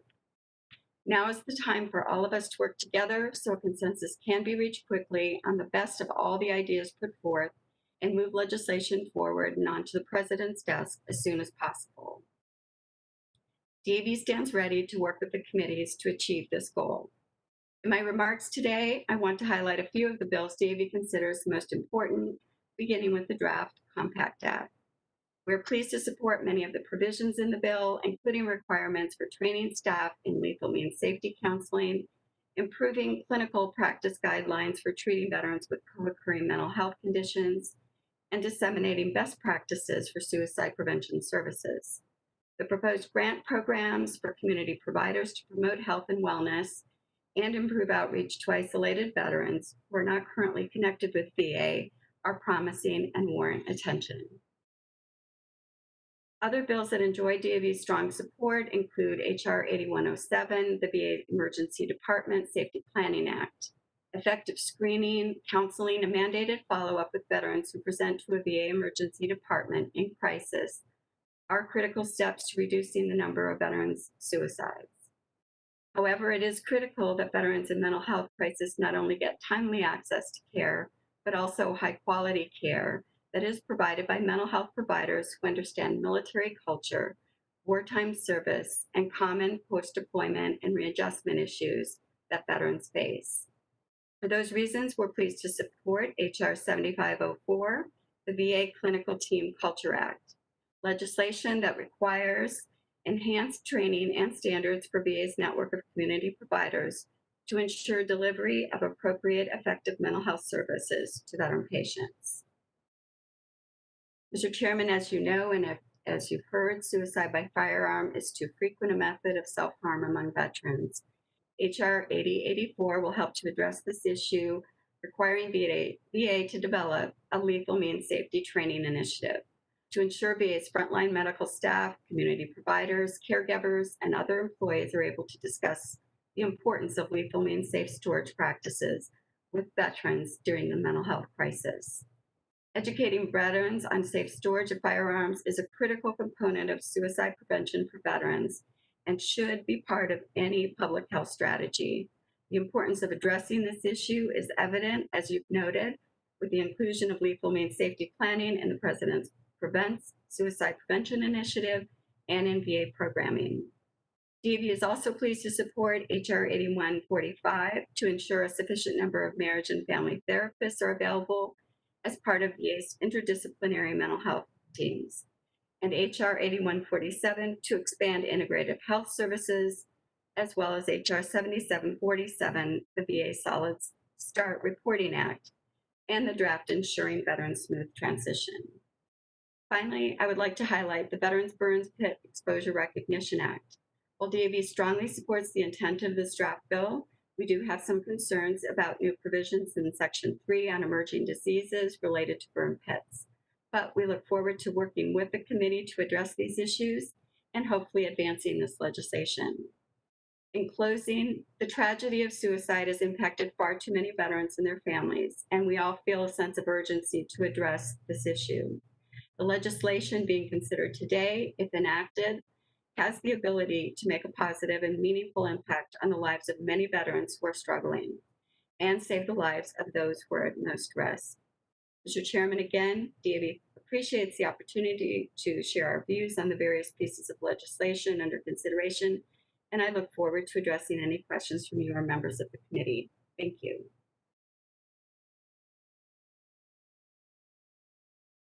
Thank you, Ms. Elam, for your testimony. I now call on Mr. Murray for 5 minutes. Excuse me. Yeah, Mr. Murray, 5 minutes. And please remember to pause for 2 seconds before beginning your testimony. Good morning, Chairman Takano, Ranking Member Rowe, and members of the committee. On behalf of the men and women of the Veterans of Foreign Wars of the United States and its auxiliary, thank you for the opportunity to provide views on these important pieces of legislation. Eliminating veteran suicide among our nation's veterans continues to be an issue that VFW shares with this committee as a top priority. The most recent analysis of veteran suicide data found suicide has remained fairly consistent within the veteran community in recent years. An average of 20 veterans and service members die by suicide every day. Research indicates that veterans who do not use VA for their health care are at an increased risk of suicide. This comes as no surprise to the VFW, as our members have continually informed us they prefer VA health care because of the high quality and veteran-centric care that VA provides. To better assist all veterans, veteran service organizations, VA, and Congress must know more about the 2/3 of veterans who die by suicide each day without any contact with VA. This is why this discussion today is so important. The John Scott Hannon, or Compact Act, is aggressively seeking to change the focus on suicide prevention from previous years, exploring solutions with community partners, engaging in holistic programs that do not require pharmaceuticals, seeking to draw in more veterans through expanded eligibility, and rigorous studies to determine as many quantitative factors that lead to suicide as possible are just some of the proposals discussed today that may finally help decrease the number of veteran suicides. At the VFW, we know the value of lethal means prevention. Any separation of the individual veteran with time and distance to their own lethal means is an important step in preventing a fatal decision. We have a coworker who many of us at the VFW call a friend, who might not be here if lethal means intervention had not been discussed with him. After difficult bouts of post-traumatic stress following years of service and a deployment overseas, our friend was at a critical point in his life. He realized he needed serious help. One of the first steps he needed to take was to give his weapons to his father to temporarily hold until he was better. The very real fear being he might not still be here today if he had access to his firearms during some of these more difficult times.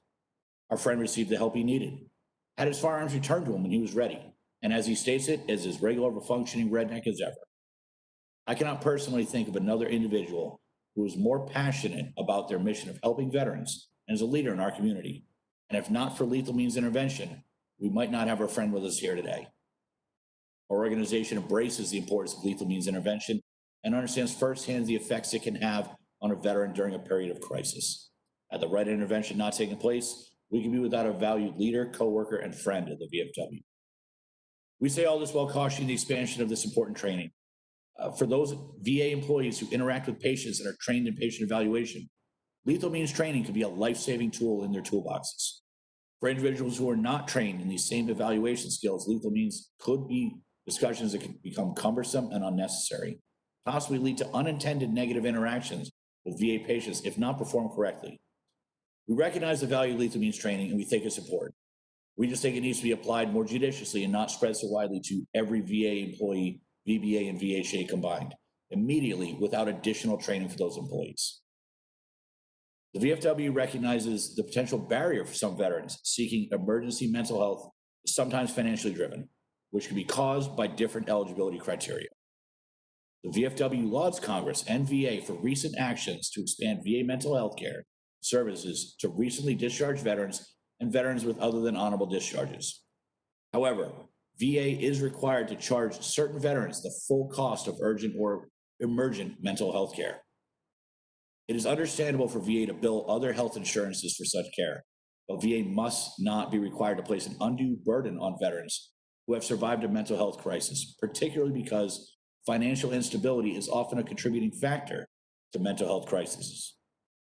The fear of being turned down or billed for care should never prevent a veteran from seeking the urgent or emergent VA mental health care they desperately need.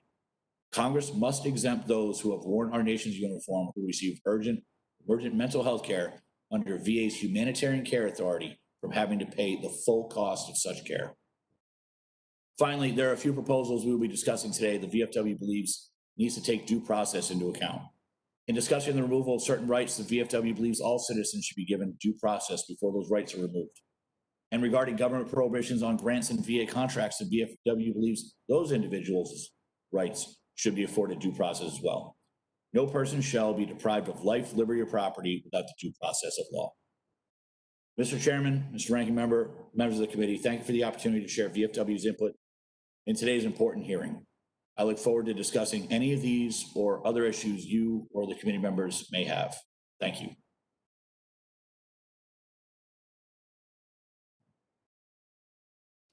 Thank you, Mr. Murray, for your testimony. And I now call upon and recognize Mr. Lemley for 5 minutes. Mr. Lemley, please remember to pause for a couple of seconds before beginning.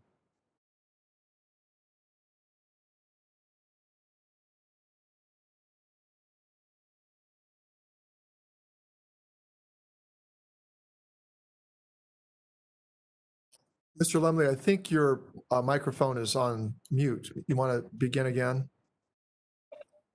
Can you hear me now? I can, and I presume Okay. everyone else can as well. So go ahead, please proceed. Okay, I'm so sorry.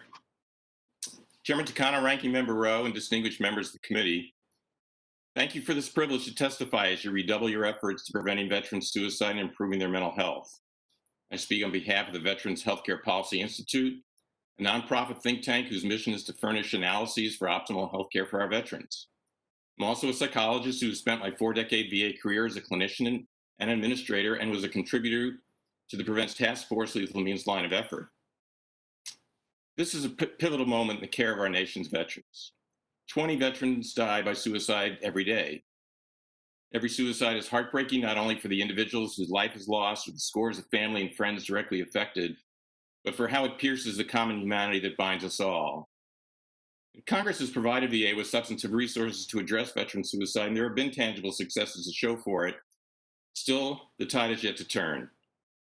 One reason is the resources remain short of what's needed to keep up with demand. In spite of extensive increases in the number of providers hired and appointments delivered, the workforce remains markedly understaffed. Less than half the facilities meet the VA required mental health staffing ratio, a ratio that when attained has been shown to prevent suicide. A more basic reason has been hesitancy to capitalize on the known impact of access to firearms on suicide. Firearms are the means used in 7 out of every 10 veteran suicide deaths, and yet safe storage counseling strategies that could save lives are underutilized. The proposed legislation under discussion includes mechanisms to correct these deficiencies as well as much else. Foremost, they overtly embrace approaches that increase the time and distance it would take a veteran with suicidal impulses to access lethal means. Counseling voluntary safe storage needn't be a divisive issue. There's common agreement that this kind of policy is needed. For starters, the White House is firmly in this camp. Their June 17th Prevents report proclaims, quote, a key component of effective suicide prevention is voluntary reduction in the ability to access lethal means with respect to time, distance, and convenience, particularly during acute suicidal crises, unquote. One of his top recommendations was to provide and promote comprehensive suicide prevention training across professions, and another was to increase implementation of programs focused on lethal means safety. Many firearm community stakeholders subscribe to the utility of counseling safe storage as a prevention strategy. The National Shooting Sports Foundation, the Firearm Industries Trade Association, supports temporary restricting access to firearms for those at risk of suicide, and their materials provide numerous examples of safe storage options that gun owners and their families can utilize to accomplish this. The U.S. Concealed Carry Association co-sponsored a recent firearm suicide prevention video webinar on protecting mental health and preventing suicide during COVID-19. The Second Amendment organization educates firearm owners and pro-Second Amendment businesses to protect the Second Amendment. They state that the right to bear arms comes with a matching responsibility to reduce negative outcomes, including firearm suicides. They espouse the development of lethal means safety training courses that are created with input from firearms responsibility advocates and convey respect for responsible firearms ownership. The Department of Defense has policies for health professionals and commanders who have reasonable grounds to believe a service member is at risk for suicide to inquire about privately owned firearms and ask if they will voluntarily store their private firearms for temporary safekeeping. Many others across the spectrum endorse expanding lethal means safety, and the White House report has given clear direction. To ease acceptability, policies need to underscore the voluntary and temporary nature of safe storage during crises while conveying respect for responsible firearm ownership.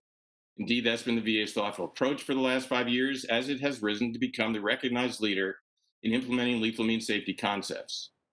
VA has honed a course in how to work with at-risk veterans to voluntarily reduce access. The Lethal Means Safety Training Act and Veterans Compact Act direct VA to upgrade and expand dissemination of this course. There's far more than means safety being considered today to prevent veterans dying by suicide and to help them achieve fulfilling lives. Of particular note is how the range of House bills go much further to strengthen recent Senate legislation on a number of critical issues. And here are 5 examples of House differences that will have large beneficial consequence. The Clinical Team Culture Act would assure that non-VA providers have competence to treat veterans' mental health conditions. The Veterans Compact Act and eVest Act would assure that veterans receive health care during their first year after leaving military service when they are the most vulnerable to suicide. The Access Act would assure that veterans obtain stabilization care during a suicidal emergency. The Compact Act, as well as the VA Mental Health Staffing Improvement Act, secure that VA furnishes expert mental health care. And as I've just noted, the Lethal Means Safety Training Act and Compact Act assure that non-VA providers are trained in suicide prevention. In this limited time, not able to further delineate what House bills uniquely accomplish, and I refer you to my written testimony for the analysis. I do thank you for this opportunity, and I'm happy to take questions.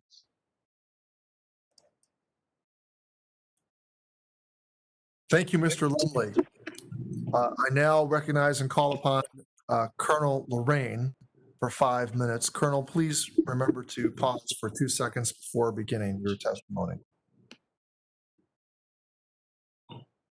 Chairman Takano, Ranking Member Rowe, and members of the committee, thank you for the invitation to testify today. I would like to ask that not only our written testimony that was already added, but the joint letter of August 18th, 2020 that we submitted be added for the record. Since the 116th Congress Without objections, convened. so ordered. Without objections, so ordered. Thank you, sir.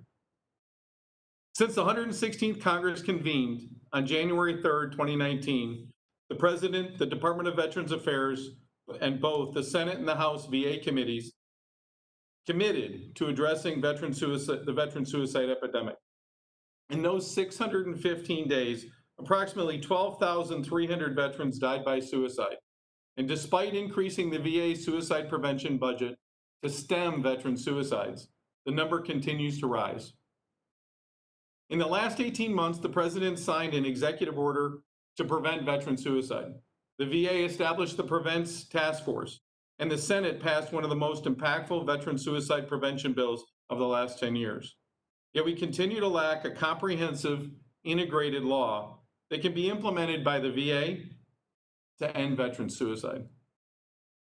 In early August, America's Warrior Partnership and 30 of our community partners provided this committee and the Senate VA committee a letter strongly supporting Senate Bill 785, also known as the Commander John Scott Hannon Veterans Mental Health Care Improvement Act of 2019.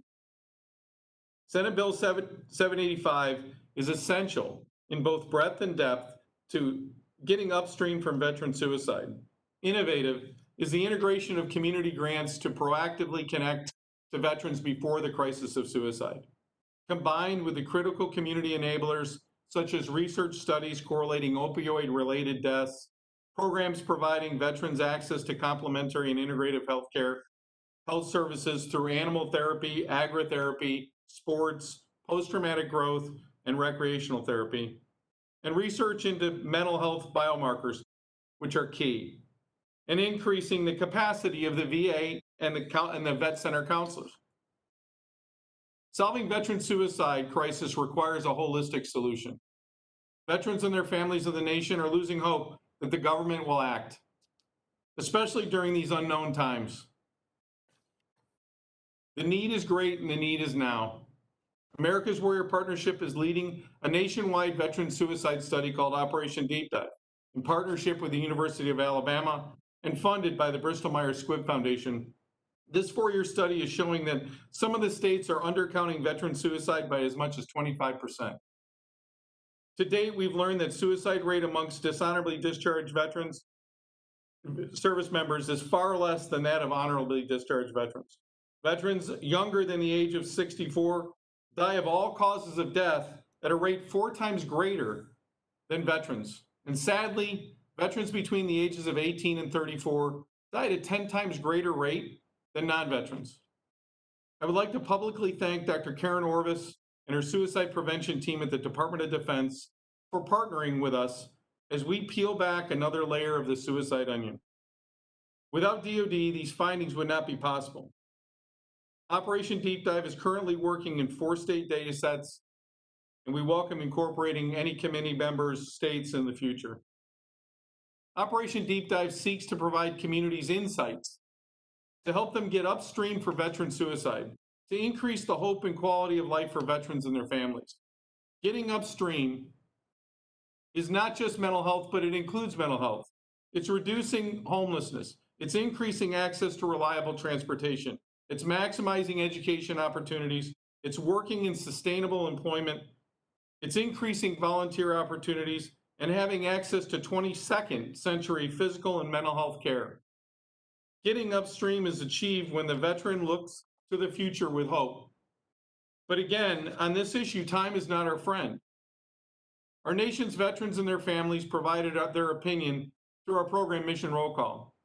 When we asked over 600,000 veterans and their families, we learned that 93% do not believe that the country is doing enough for mental health of our veterans. 77% believe that dishonorably discharged service members should receive health care. And 86% feel that the VA must partner with non-government organizations to prevent veteran suicide. In summary, the time to act is now. I strongly encourage the committee and the House of Representatives to adopt 785 as passed by the Senate, which gives communities, veterans and their families the means to save lives. Additionally, the committee should concurrently address the other important additions that you've identified and proposed for consideration prior to the end of Congress. Senate Bill 785 is the right bill for right now. I join the leaders of our country's largest veteran community collaboratives in urging immediate action. In closing, I'm hopeful. I'm hopeful for our military, hopeful for our veterans, hopeful for our success in ending veteran suicide. Thank you for the opportunity to present to the committee today. Thank you, thank you, Colonel, for your testimony. Before I begin the questioning, I'm just trying to bring up on my screen I see now the clock, and members, there should be a timer, and I'm trying to make sure that I'm able to see it and make it bigger, but I do see it now. All right, if you look under Rashida Hassan, there is a timer that you can put before you. So with that, I'm going to recognize myself for 5 minutes to questions. And I'm going to begin my questioning with Dr. Lemley. Dr. Lemley, as a clinical psychologist and former chief of psychology within VA and a member of the Prevents Task Force, what is your biggest concern about S785 if none of the House priorities are added to it before it is enacted? And be sure to pause for a couple of seconds before you respond. Yeah, as I just said during my oral testimony, I spent most of my time on the Lethal Means Safety Training Act. I think that would be an absolutely critical addition that is not in Senate legislation at this point that would make a huge difference. Well, thank you. Ms. Church, do you have any concerns about passing 785 as is? Thank you, sir, for your question. We don't have inputs at this time, but we'll follow up in writing with you in your office. Okay. Mr. Murray, same question. What gaps do you see in 785 that we can address now? Please pause for a couple of seconds before responding. Yes, sir. Thank you. I agree that the lethal means safety training is an important issue that needs to be addressed. As we stated in our testimony, we were actually asked by some of our members why we're not having VFW members who have attempted suicide as some of our spokesmen for these issues. And frankly, the problem is veterans don't attempt suicide. Veterans commit suicide. It's something that is very effective because of the use of how they die by suicide. Thank you. Thank you. Ms. Elam, what priorities does DAV have that we can address with the proposed addition by the House? And please pause for a couple of seconds before responding. Thank you, Mr. Chairman. I think, as my colleagues have indicated, the lethal means safety planning, obviously a very important one. A couple of other issues I mentioned in my testimony, in my oral statement, were, the VA Emergency Department Safety Planning Act. That seems essential. It's gotten had some evidence-based results from that and reducing suicide, as well as 7504, HR 7504, the Clinical Team Culture Act, I think is another point. So many of our veterans do receive care in the community, and we want to make sure that the standards for those providers in the community are the same as for VA. So I think at least those three bills are really essential ones. Thank you. Thank you, Ms. Elam. Ms. Elias, what priorities for PVA can we address through the bills we are discussing today? Thank you for that question, Chairman Takano. I think for us, it's important that all veterans who need these benefits be able to receive them. We really appreciate that the committee listened to us and put in requirements to ensure programming is physically accessible to veterans and disabilities. No matter how great the programming is, if the veterans can't access them, it's not doing them any good. and we hope that these requirements are put into any future legislation. Thank you, Ms. Elias. I understand the urgency to pass S785, but what gives me pause are the veterans we leave behind in legislation that is not inclusive of veterans who have historically been excluded. Is this rush at their expense? I think saying, quote, perfect is the enemy of the good, end quote, rings hollow when there are veterans who have come to expect less than mediocre. My question is, who do we continue to leave behind without any additions as we provide in our list of bills today? Can we close the gaps now if we act on the legislation before us? Ms. Church. Thank you, Chairman Takano. Our greatest recommendation and the people that we continue to leave behind are veterans of color. Even looking at today's panel, most of our panel, all of our panelists are white or white appearing, and we have continued to leave veterans of color and the impacts and the intersectionality of that experience out behind. In addition, most of the data and most of the research that's being proposed is impactful, but does not explicitly include race and ethnicity when talking about most of the data that they're looking to collect. So I think one of the greatest gaps and one of the greatest disparities in folks left behind are veterans of color. And most of this legislation doesn't even include race or ethnicity as a core component of what we're looking at. Thank you. Quickly, Ms. Elam, you have a few seconds left to maybe get an answer into my question. I think you want to make sure that everything that's been put forth, there's a lot of meaningful, thoughtful legislation that's been put forth. And we hope that the committees can work together, do it expeditiously, and get legislation passed. Some of these don't seem controversial and just seem common sense that they should be included and shouldn't hold up moving forward on legislation that's inclusive of a number of issues. Thank you, Ms. Elam. I appreciate that response. My time is expired. I now call on Ranking Member Rowe to ask questions for 5 minutes. Thank you, Mr. Chairman. And before I start, I want to give just a couple of shout outs. I don't know whether I'll have a chance or not while I'm still in Congress, since it's my last 4 months, to give a shout out to Ms. Elam. I've really enjoyed working with you, and I want to publicly say that. You've been a great advocate, and I just want to let you know how much I've enjoyed your professionalism in working with you while I've been in the Congress. Secondly, I want to give a shout out to Captain Butler, Jeremy Butler, the IAVA CEO, who just got promoted. I never understood all that stuff on the Navy, since I'm an Army gal, what the rank meant, but congratulations, Captain Butler. And I do want to start, Mr. Chairman, with just a couple of quick questions for Dr. Lemley. In your statement, you said that one of the advantages of Chairman Takano's vision of the Improved Wellbeing for Veterans Act, it would prohibit veterans at risk of suicide from receiving individual or group counseling care from grantees. How can you, as a clinical psychologist who's presumably well aware of the high veteran suicide rate, believe in good conscience that preventing suicidal individuals from receiving counseling through a VA-supported suicide prevention program, how could that possibly be a good thing? No, actually, what you said is right. And in my statement, I was really talking about non-suicidal veterans. Well, sometimes you don't really know that. And so someone can become non-suicidal but be suicidal. Okay, well, thanks for clarifying that. I appreciate that. And a question, and this is one that has bothered me a lot.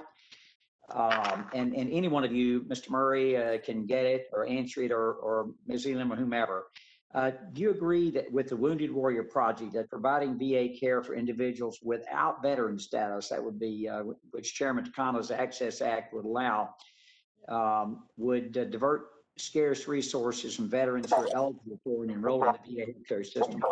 That's a dishonorable discharge I'm speaking about. Mr. Ranking Member, those ex-service members with dishonorable discharges, we feel that is a line that's a little bit too far. That's where we would draw the line in the sand. There are a lot of veterans out there that made mistakes in their service careers, but that maybe shouldn't affect them for years to come. We do feel, though, dishonorable discharge, those ex-service members should not be afforded that same right.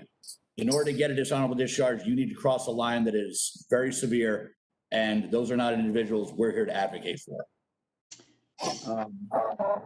Murray, I feel very strongly. I dealt with that when I was in the military. It can be incredibly disruptive to unit function. And you're right. That's a line that people have crossed. It's very severe. Many of them, are criminal acts, and so I appreciate that.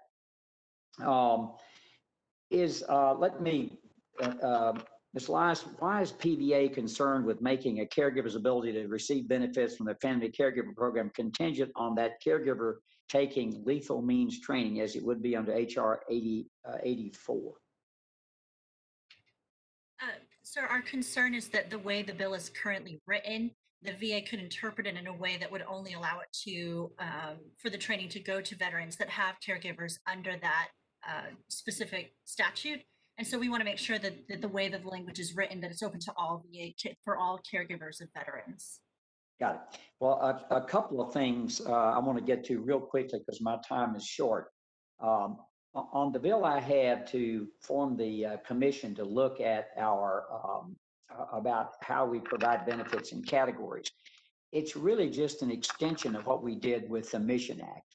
And I think I would like to know, and certainly why there's any objection to that, because we don't have to, the Modernizing Veterans Healthcare Eligibility Act. And it to me is just an extension of what we've already done. We have did a tremendous job, I think, with the Mission Act. And look, I get asked all the time, why can't I get in the VA? Why doesn't this category do that? And I really can't answer that for them. Many people, the income threshold's like $35,000 or something if you're category A, which is not a lot of money these days. So I'll stop before my time expires and let you all have a shot at that. Dr. Rowe, this is from DAV.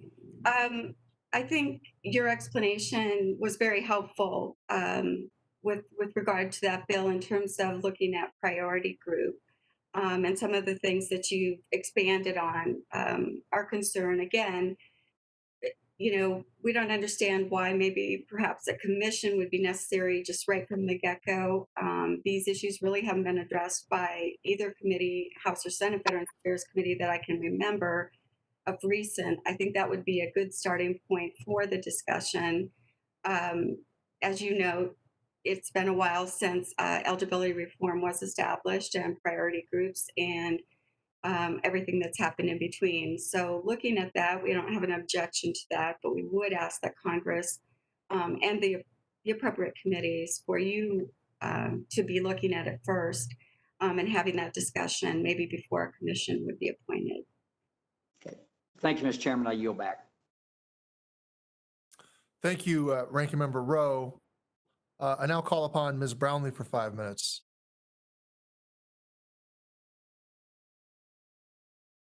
Oh, excuse me, Ms. Brownlee, I think your microphone is on mute. You might want to begin again. We'll start the clock. Okay, great. Thank you, Mr. Chairman. My first question is to Lieutenant Colonel Lorraine.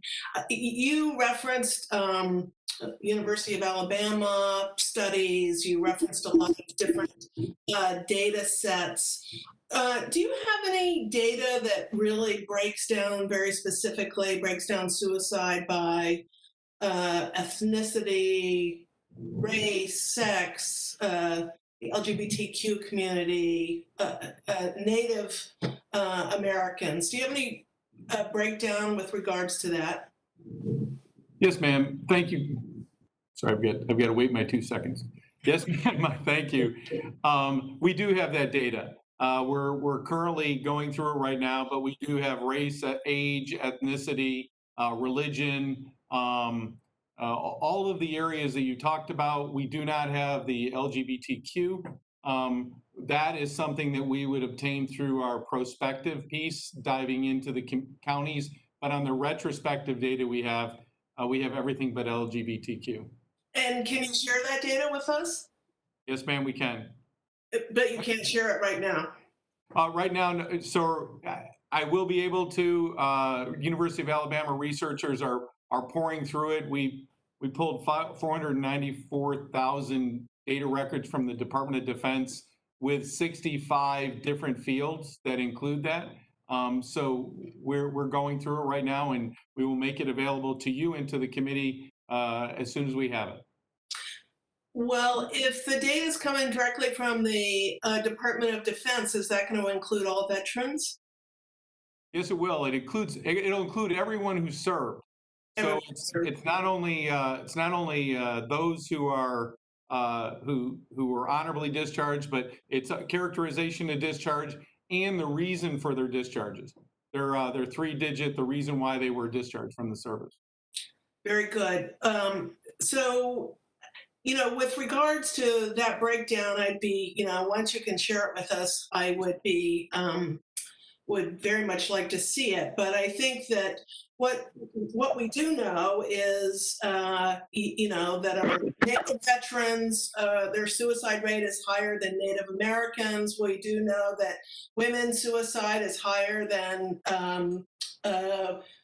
women not in the military. We know some of these facts. And so I guess, you've been obviously a very strong supporter of the Senate bill, which is, a good bill. We just feel like it's not comprehensive enough. And wouldn't you agree that, we should be including support, mental health care support for women veterans, for our African American veterans, for our Latinx veterans, Native veterans, and the like?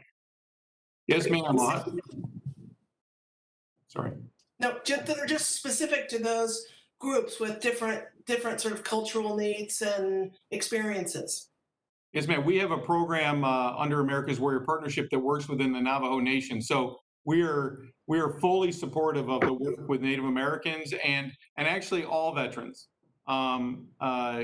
regardless of your race, ethnicity, religion, beliefs. You raised your hand and you served honorably. Then we believe that everyone should be served. We just feel that we grew up in the Schoolhouse Rock, how legislation is made, and the point is that we know the time is running out, and the 785 is a bill that's passed. It's through the Senate unanimously, and we just don't want to have the time run out in this Congress before something gets passed.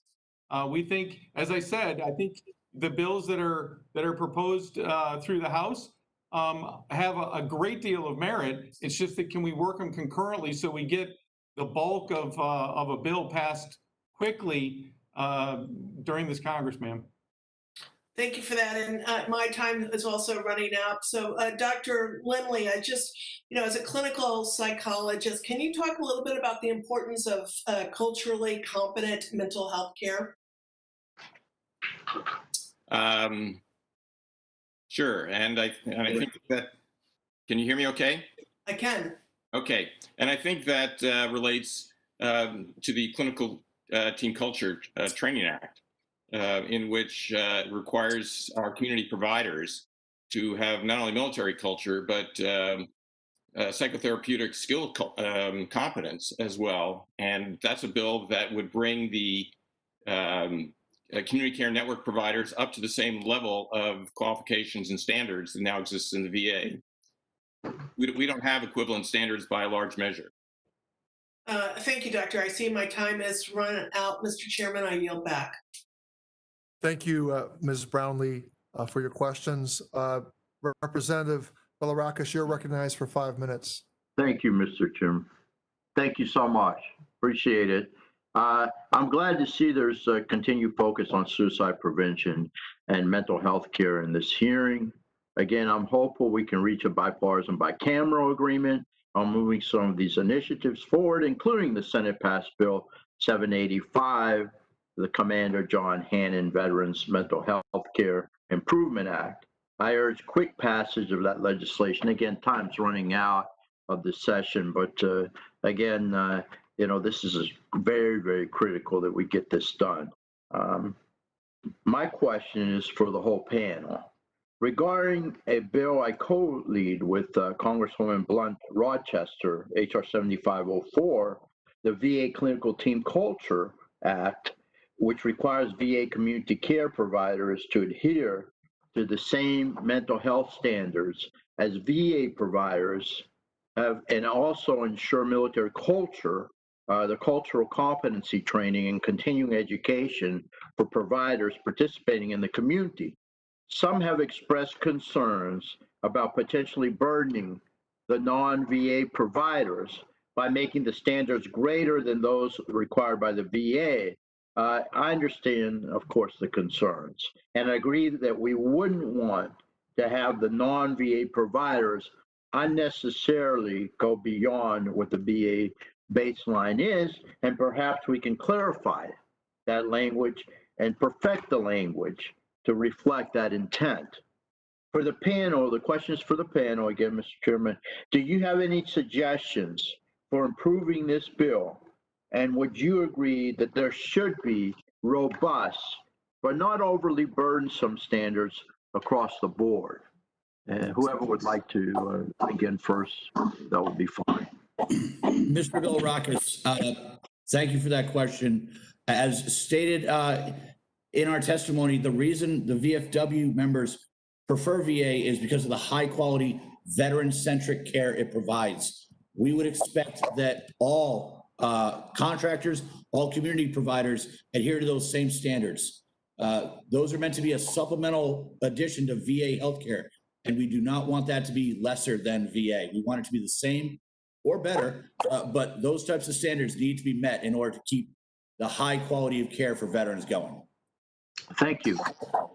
Anyone else on the panel? Representative Bilirakis, I would just add to that, we feel strongly as well about that, same as my colleague in VFW. And we were very disappointed when they're developing the network, the Veterans Community Care Network, that we were told, developing the contracts and building in some of those standards for those providers was seemingly burdensome, and they didn't feel they would be able to get those contracts. And I think that's just, shouldn't be an excuse. Anyone who's going to provide veterans care should be able to meet that standard that VA does. It's the standard we all appreciate, and it's evidence-based and based on culturally competent understanding of military service. Okay, so you're pleased with the language in our bill. In other words, it should not be amended. You don't feel it's overly burdensome for private providers. They may feel that way, but I think you don't feel that way. Yeah, no, we should meet the same standards as VA providers do. I agree. I agree. I Thank you. agree. Thank you. Anyone else? Mr. Bilirakis, this is Dr. Lemley, and as I just answered a previous question, and what the prior two comments have been, I think that the standards for the community have to be the same as for VA providers. I think you're right that you don't necessarily have to go beyond VA standards, but we do want them to come up to, and at this point in time, actually, they do not match the VA standards. Okay, great. Anyone else want to comment? Do they have any suggestions? Does anyone feel that that these standards are overly burdensome? All right, let me go on to the next one then. Next question is this is for Miss Elam. Your testimony acknowledges in its discussion of the draft bill, the Veterans Burn Pits Exposure Recognition Act, that the report from the National Academies of Science and Medicine on the respiratory health effects of airborne hazards exposures has not yet been released. In fact, we've been told that the report is due at the end of the week. Let's hope that happens. Cross our fingers. And while this draft bill seems to be based largely on a bipartisan Senate bill from Senator Sullivan, it departs from that bill by suggesting emerging disabilities without knowing what the consensus in the medical community has concluded. Can you elaborate on DAV's position on emerging disabilities in this draft bill and discuss your suggestions for moving language forward that provides a concession of exposure to burn pits and why this is so important for these veterans, please?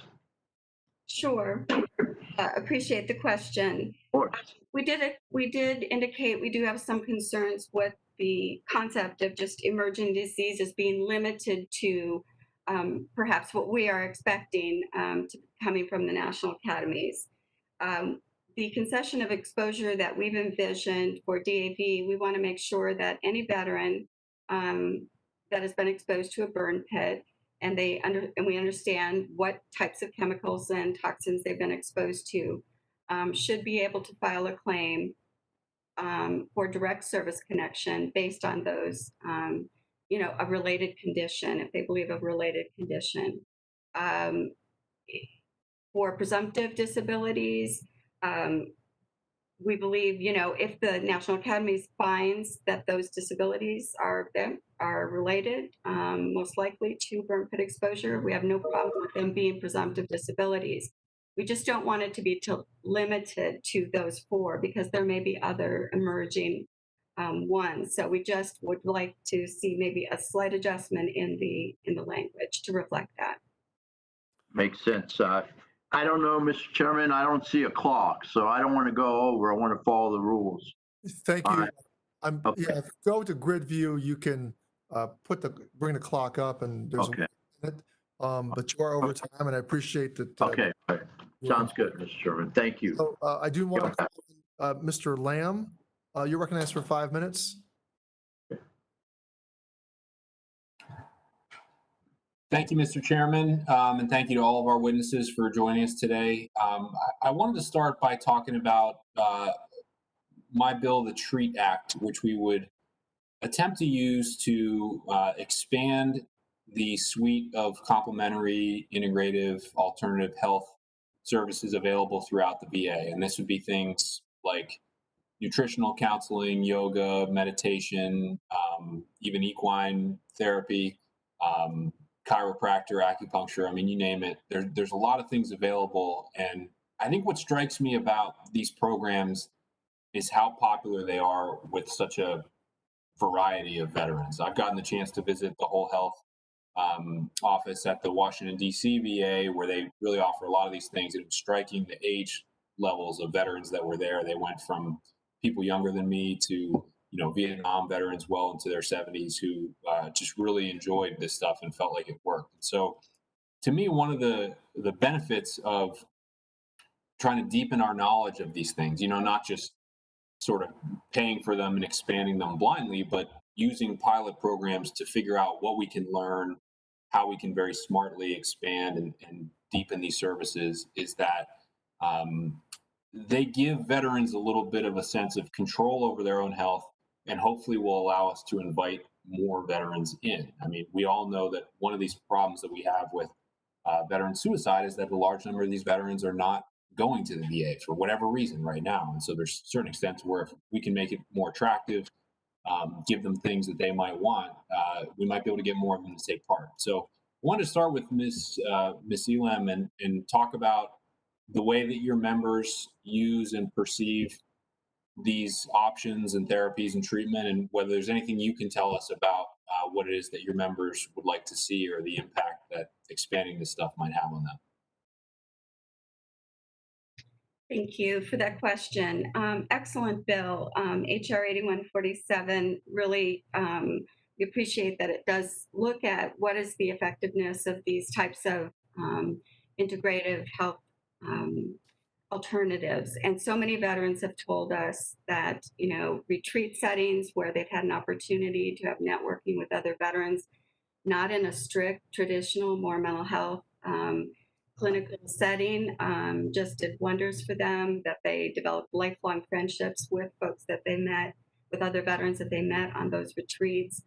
Especially women veterans told us they really benefited from these additional programs. And I think we know so many people, we have to turn to medicine to, fix a problem or help cover up symptoms. But so many of our younger veterans have really led the way in terms of saying, I don't want to have to take medication if I don't have to. I want to try some alternative things to deal with my stress, anxiety, chronic pain. So these are excellent programs and we're very supportive of them, and making sure veterans have access to them, I think, is the most important thing. that we brought up in our bill is that we want to see those standardized across the system and make sure everyone has access to them equally. Yeah, that's our goal as well. So thank you for emphasizing that, because the biggest thing I've noticed in learning about some of these programs for 2 years is a lot of times it required sort of voluntary interest by VA staff and personnel at different clinics and hospitals who wanted to go and get some of the whole health training and provide these services almost on their own without much budget or leadership. And so if we can push them a little bit more, push the resources, we can help make sure that veterans get access to this stuff everywhere and don't have to drive as far, to see an acupuncturist, for example. So really appreciate your input. Thank you again to all the witnesses for taking part of this new way of doing hearings. And Mr. Chairman, I yield back. Thank you, Mr. Lamb. I now recognize Representative Rattlewagon for 5 minutes. Representative, be sure to pause 2 minutes before you begin, or 2 seconds, 2 seconds. Thank you, Mr. Chairman. Before I get into it, I just want to express how proud and grateful I am to be part of the Women Veterans Task Force that we reauthorized again this morning. I think we've done some good work so far, and I hope it lays the groundwork for real change on behalf of our veterans well into the future. Thank you, Chairman Takano and Ranking Member Dr. Rowe, for holding this hearing. Thank you to all my colleagues who've worked on all the bipartisan legislation on today's agenda, and thank you to the panel for your testimony. I have a question for Ms. Church. Ms. Church, your written testimony reads that Congress should, quote, mandate the VA's ability to pay child care centers, child care agencies, or child care provider, all individuals employed by said organizations who have been charged with a crime involving minors must undergo training relevant to said crime and be deemed fit for work by the state agency, which licenses child care workers in the states in which the organization operates, end quote. Does the Minority Veterans of America believe that VA should be required to pay for individuals who've been charged with, say, child molestation and are awaiting trial so long as they've received training about how they shouldn't molest children? Why or why not, Ms. Church? Thank you for this question. Admittedly, this is a difficult question for myself. I am a survivor of childhood molestation myself, so this particular bill is impactful to me as a daughter of a military veteran myself, who I was entrusted in the care of a caregiver that molested me while my mom was serving. If I put my personal testimony aside, I also have to recognize that people of color and LGBT folks are more likely to be disproportionately impacted by the criminal justice system, and recognize that we have to be looking at folks as be able to be rehabilitated. Excuse me, I'm a little bit nervous. By making it so that the VA does not pay for facilities to employ these folks, even if charged and not convicted, we're actually eliminating pathways to employment for folks who have been involved in the justice system and continuing to perpetuate recidivism in our society. We have to be looking at these issues in a very different way, in a more complex way than looking at it as only as parents. We are also parts of society that are working to undo a racist and homophobic society that builds our criminal justice system to impact our communities more greatly. So I do believe that this legislation has merit, but it also needs to be interrogated further to make sure that it's not actually creating more systemic oppression by our society and continuing to perpetuate the prison industrial complex. Ms. Elam, DAV's testimony regarding H.R. 3788, the VA Child Care Protection Act, expresses support for VA ensuring the VA child care programs are appropriated, vetted, and staffed to ensure that veterans' children are safe and properly cared for. Does DAV support enactment of H.R. 3788? Why or why not? Ms. Elam? Yes, Representative. We referenced in our testimony that we have a resolution to support, in general, child care for veterans who are seeking care from VA for service-connected disability. The legislation goes a bit beyond that, and I think, our resolution is pretty narrow. We didn't really have a position specifically on the bill, but made comment that, we didn't have an objection to the recommendation that's made in the bill. Thank you, Mr. Chairman. I yield back. Thank you, Ms. Radewagen, for your questions. Mr. Levin, you're recognized for 5 minutes for questioning. Thank you, Chairman Takano. I appreciate your work to improve upon S785, the Commander John Scott Hannon Veterans Mental Health Care Improvement Act, and look forward to swiftly passing comprehensive legislation to prevent veteran suicide. In particular, I'm glad that your Veterans Compact discussion draft includes H.R. 5516, the Commitment to Veteran Support and Outreach Act. This bipartisan bill establishes a funding stream to support the work of county veteran service officers, also known as CVSOs. CVSOs are an invaluable resource to help veterans and their families understand resources at their disposal, file benefit claims, and represent veterans in VA hearings. These services deliver more than $52 billion in benefits to veterans each year, therefore strengthening veterans' access to care and economic supports, which we know are key strategies to prevent suicide. We also know that CVSOs are trusted in their communities and are often the first contact that veterans reach out to when they need other forms of assistance. They are in a key position to reach, engage, and identify at-risk veterans who may not be utilizing VA care or other support systems, and we must empower them with more resources to do so, which is exactly what H.R. 5516 aims to do. CVSOs would use these funds not only to support benefit claims, but also to support health and wellness programs, suicide prevention, and outreach.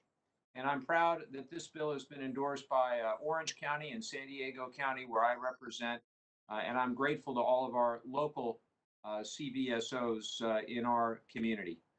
In addition to our community, it's earned support elsewhere throughout the state and country, including in Wisconsin, Colorado, Texas, Minnesota, Alaska, and New York, as well as from national organizations such as the National Association of Counties, National Association of County Veteran Service Officers, National Association of State Departments of Veterans Affairs, and Disabled American Veterans. Ms. Elam, Mr. Murray, and Ms. Elias, can you each expand on the importance of assistance from veteran service officers to your members?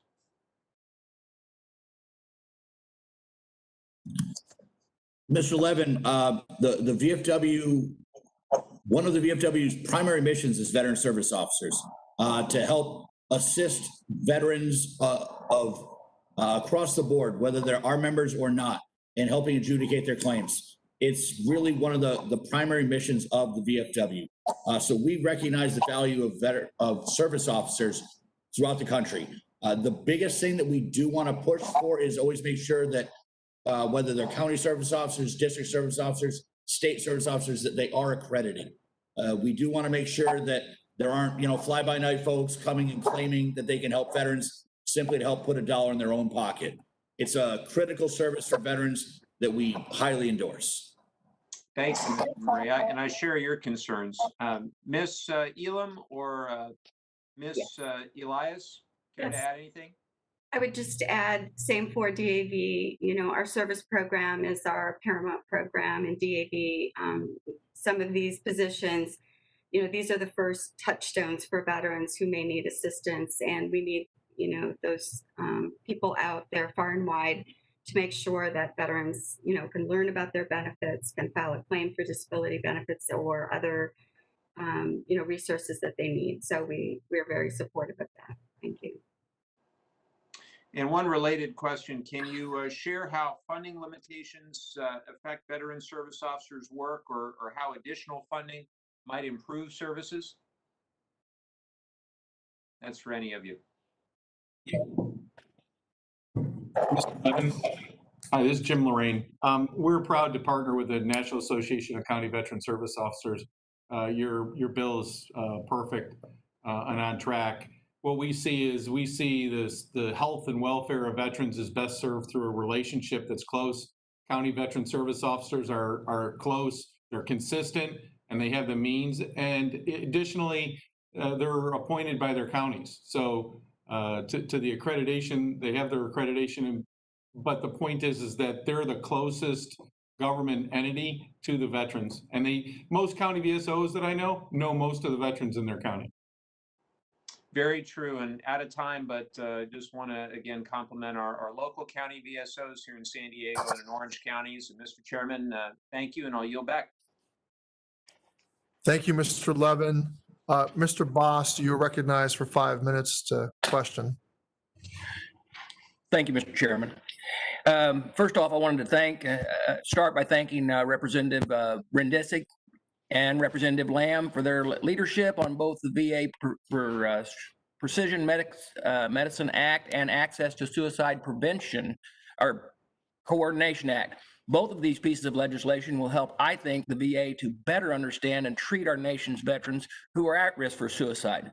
Unfortunately, the VA has not been making enough progress over the past decades in reducing the number of service members and veterans who are committing suicide. The VA Precision Medicine Act should also go a long way to identify brain health markers to determine which veterans are at risk for depression, post-traumatic stress, and other threats of mental illness. The legislation also requires that the VA create a data privacy and security measure to keep veterans' information secure. Ms. Elam, in your testimony, DAV said that they had some concerns about the data security and privacy of veterans. Can you please expand upon your testimony, and do you have any specific proposals to secure that data?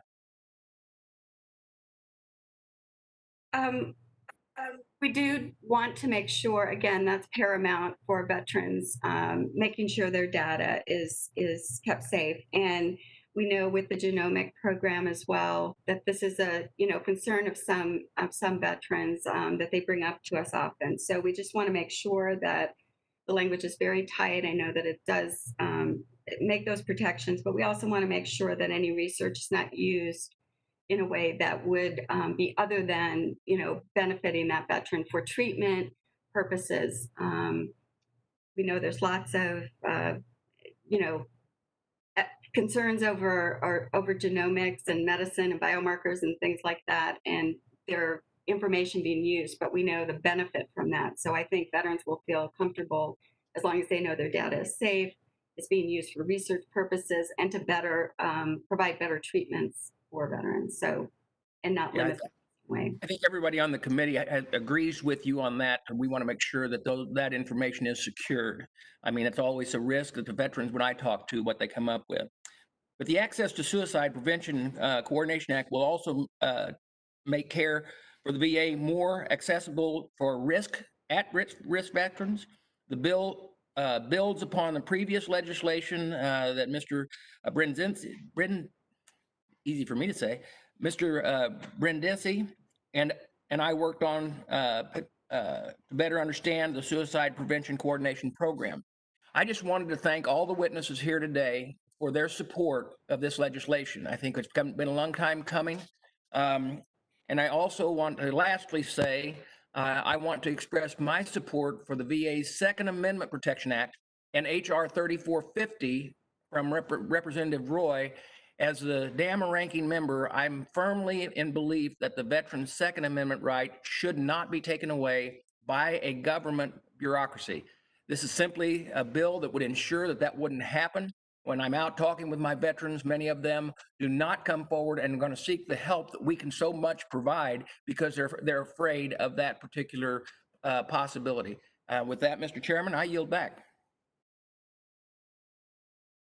Thank you, Mr. Bost. I now recognize Representative Cisneros for 5 minutes. Representative, please pause for a couple of seconds before you begin. Thank you, Mr. Chairman, and I want to thank our panelists for being here this morning. Last year, the House Armed Services Subcommittee on Military Personnel and the House Veterans Affairs Subcommittee on Health held a joint hearing to examine the suicide epidemic affecting veterans and service members. I joined with my MTAP caucus co-chair, Rep. Bergman, in sending a letter following the hearing to seek clarity on how DoD and VA can better work together to ensure a warm handoff as service members transition to veterans. And this question is for everyone on the panel, but all of you on the panel have expressed support for ensuring Veterans Smooth Transition Act discussion draft to automatically enroll eligible veterans in the VA patient enrollment system. Can you speak to the importance of this small change in ensuring a warm handoff and why this transition period can represent a high risk period for suicide? Mr. Cisneros, this is Jim Lorraine from America's Warrior Partnership.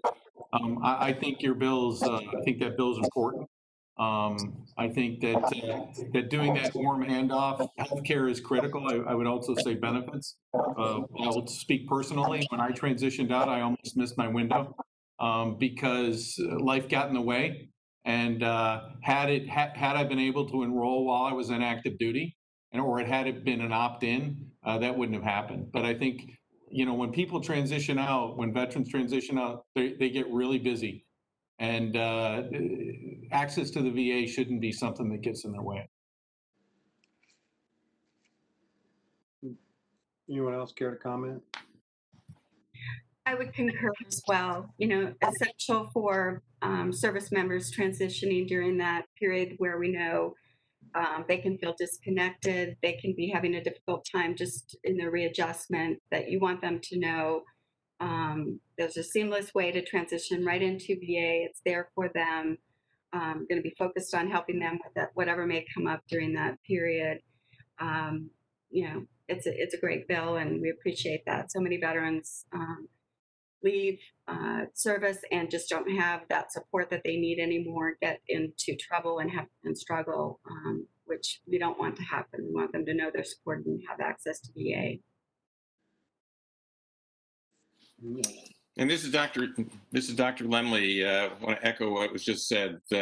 Totally supporting the notion that seamless transition is going to be helpful. I want to just add that also in the Compact Act, Section 101, in providing health benefits for these transitioning service members is just a complementary way in which it's going to increase utilization of the VA during this first year. And as you noted, the first year after discharge is the time of the highest rates of suicide among veterans.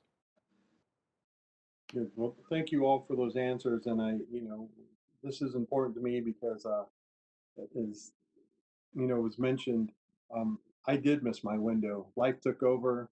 I, got out, found a job, and was committed to working in that new job. And so, it's very important that we make this transition smooth. Moving on, we know that many veterans are struggling with mental health challenges like PTSD, or often also dealing with substance use issues and the impact of various traumas, including military sexual assault. Given how common these co-concurring problems are, VA Health can provide evidence-based guidelines for working with veterans dealing with multiple issues at once. My bill, HR 5867, which was incorporated into the Veterans Compact Act before the committee today, ensures the VA will develop and disseminate these clinical practice guidelines to share best practices VA-wide. Dr. Lemley, can you give us a better understanding of how the intersection between mental health and substance abuse disorders and how they impact veterans? And what about traumas unique to veterans, such as military sexual assault? Yeah, but I think your comment is exactly right, that substance use is a co-occurring disorder that increases when we do risk assessments for suicide. So I think your basic premise is right, that as we have good evidence-based treatments for these co-occurring disorders, you're going to have more competent providers both within the VA and then ultimately outside of the VA to handle the issues that you were just alluding to. All right. that, I'm out of time, so I yield back. Thank you very much. Thank you, Mr. Cisneros. I now recognize Representative Dunn for 5 minutes. Representative, please remember to pause for a couple of seconds before we begin. Thank you, Chairman Takano. And I wanted to say, I don't really have any questions. I just wanted to make a couple comments. First, I want to thank Chairman Takano and Chairwoman Brownlee for scheduling this hearing on what is the #1 concern in the Veterans Health System. That's suicide. And also the #1 cancer concern, which is prostate cancer. I would have liked to have spent more time on these subjects in the last couple of years, but I'm very grateful to you for addressing these topics now. And then I'd like to close by thanking former Chairman, Ranking Member Dr. Phil Rowe. I tell you what an honor, pleasure it's been to serve under you, sir, for the last 4 years. During your time as chair, we passed some of the most substantive legislation in the VA health system history, and I think that's a great credit to you. I will be talking about you long after you turn us over for your grandchildren. So thank you very much, sir. With that, Chairman Takano, I yield back. Thank you, Dr. Dunn, for those kind words, and appropriate compliments to both Chair Brownlee and Ranking Member Rowe. Representative Representative Sablon, you are recognized for 5 minutes. Representative, be sure to turn on your microphone. Yes, sir. Hey, good morning, everyone. Thank you. Thank you, Chairman Takano, for holding today's hearing. Thank you to everyone for joining us, the witnesses for joining us in this hearing. It is already the morning of September 11 here in the Marianas. I'm asking everyone thoughts and prayers to the victims and families of 9/11. This hearing is getting lengthy, so in the interest of brevity, I ask unanimous consent to submit for the hearing record my statement discussing my bill, HR 5024.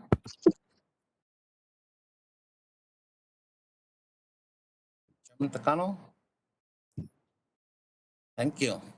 I also respectfully seek support from the committee to incorporate HR 5024 into the Veterans Compact Act. And I will now ask to ask my 2 questions. Let me start with Mr. Murray.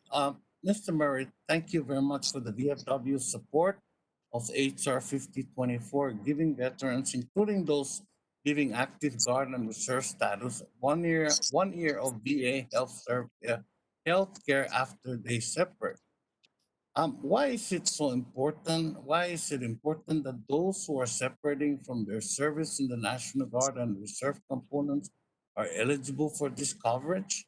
And if enacted, if HR 5024 is enacted, do you think the 1 year of VA health coverage for transitioning veterans will require more VA health facilities in areas that currently do not have them, such as in my district and all that? Thank you for the question, sir. We think that the Guard and Reserve, the reserve component, faces a unique challenge when transitioning back. They're expected to just roll back into normal society, their old lives as they were, and providing that care is something that can relieve a very heavy burden to make sure that they can worry about the transition back to everyday life. In terms of how many years, we think that it's a great start. Obviously, any Guard and Reserve member with service-connected injuries, disabilities, illnesses need to be taken care of throughout their lives. But we think that it's a good way to start and see if we can get that program rolling. Thank you. Thank you. One of the things that we've been trying to do is trying to project the number of veterans that potentially will get out from service, either for the Northern Marianas and the Army Reserves and active duty throughout the country. It's just been difficult because the Department of Defense uses zip code, and many of our service members sign up on Guam or sign up on other parts of the country. Let me So sneak in one last question, if I may. Dr. Lemley, my district, the Northern Mariana Islands, is the single U.S. jurisdiction whose veterans do not have a vet center at home. Sadly, again, no vet center at home for my veterans. You served, sir, as the chief psychologist at the San Francisco VA healthcare system for 25 years. The San Francisco VA oversees multiple vet center locations. Could you please speak to the role vet center locations have on veterans' ability and willingness to seek mental health services, and how many additional vet centers would be necessary to meet the need today and the increased eligible population if the Veterans Compact Act is law? It's enacted into law. Yeah, I think what you're saying is that in your location, there really is a lack of enough vet centers for, no, yes, no?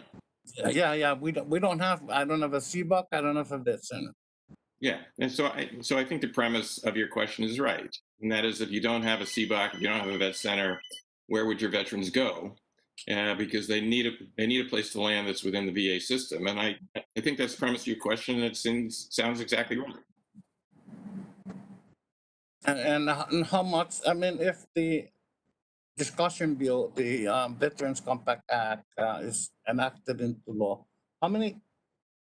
Can you give us just a guess? I guess as educated guess on how many vet centers would need to be established throughout the country?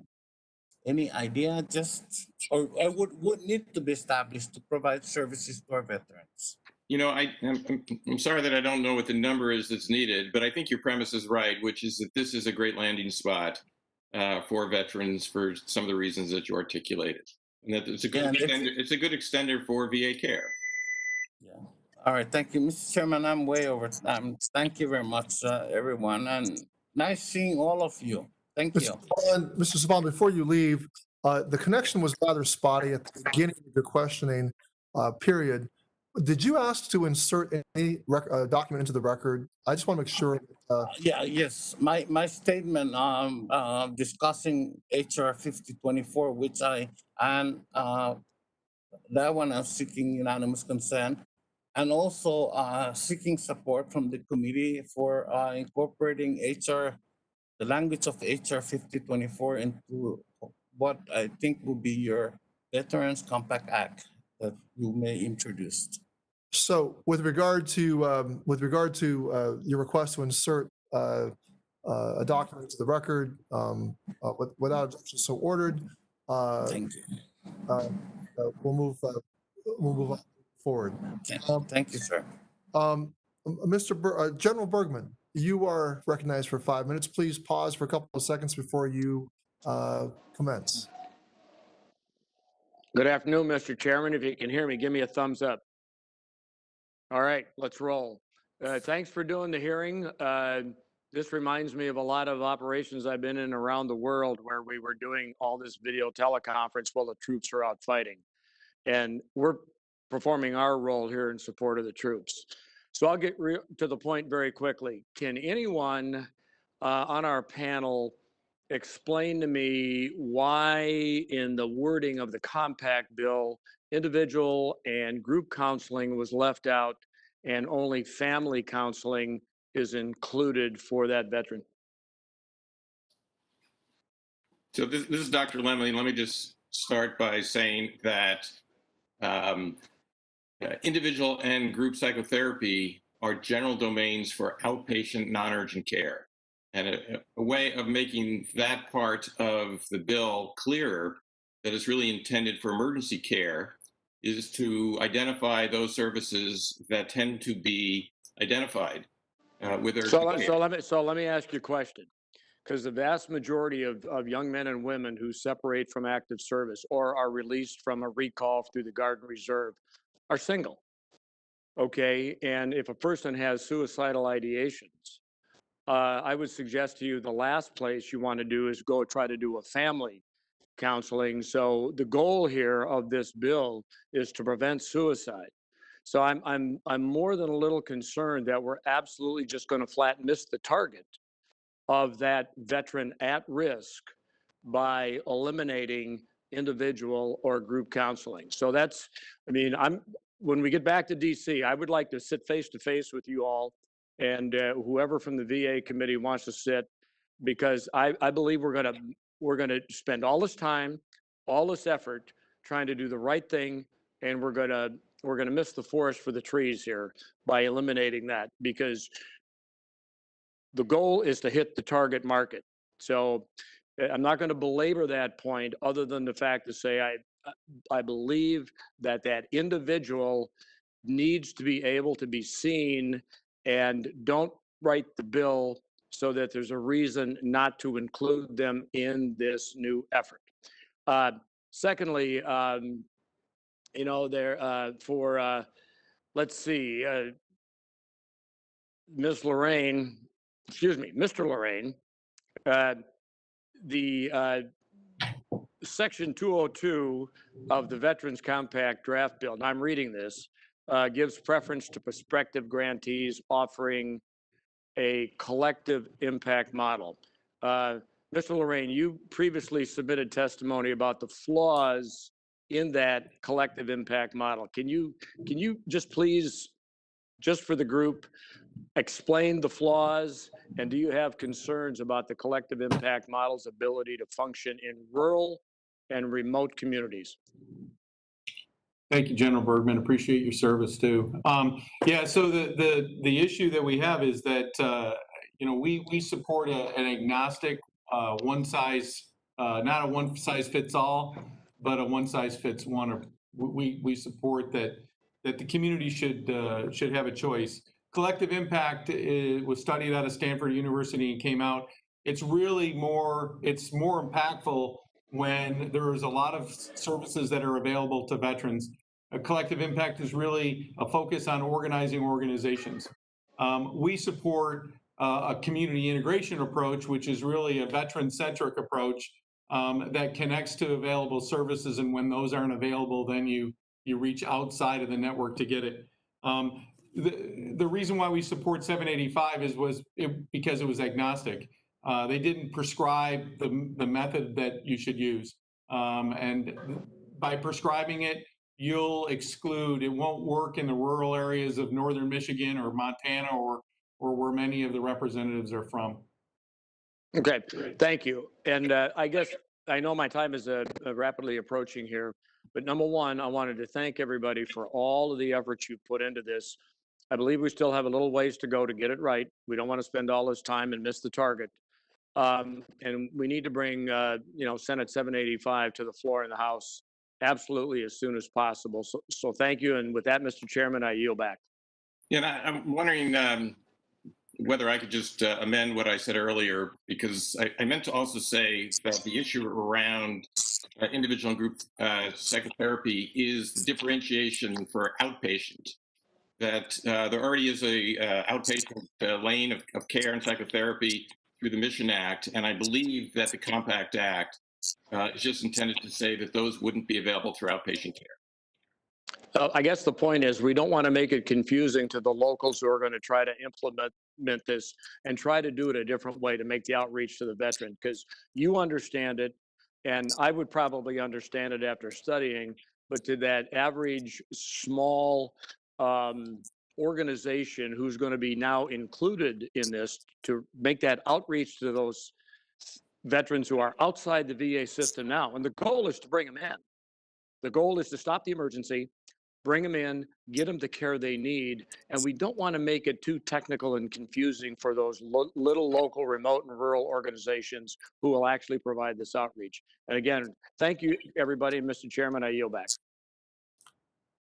Thank you, General Bergman. I now will, who's the next person here?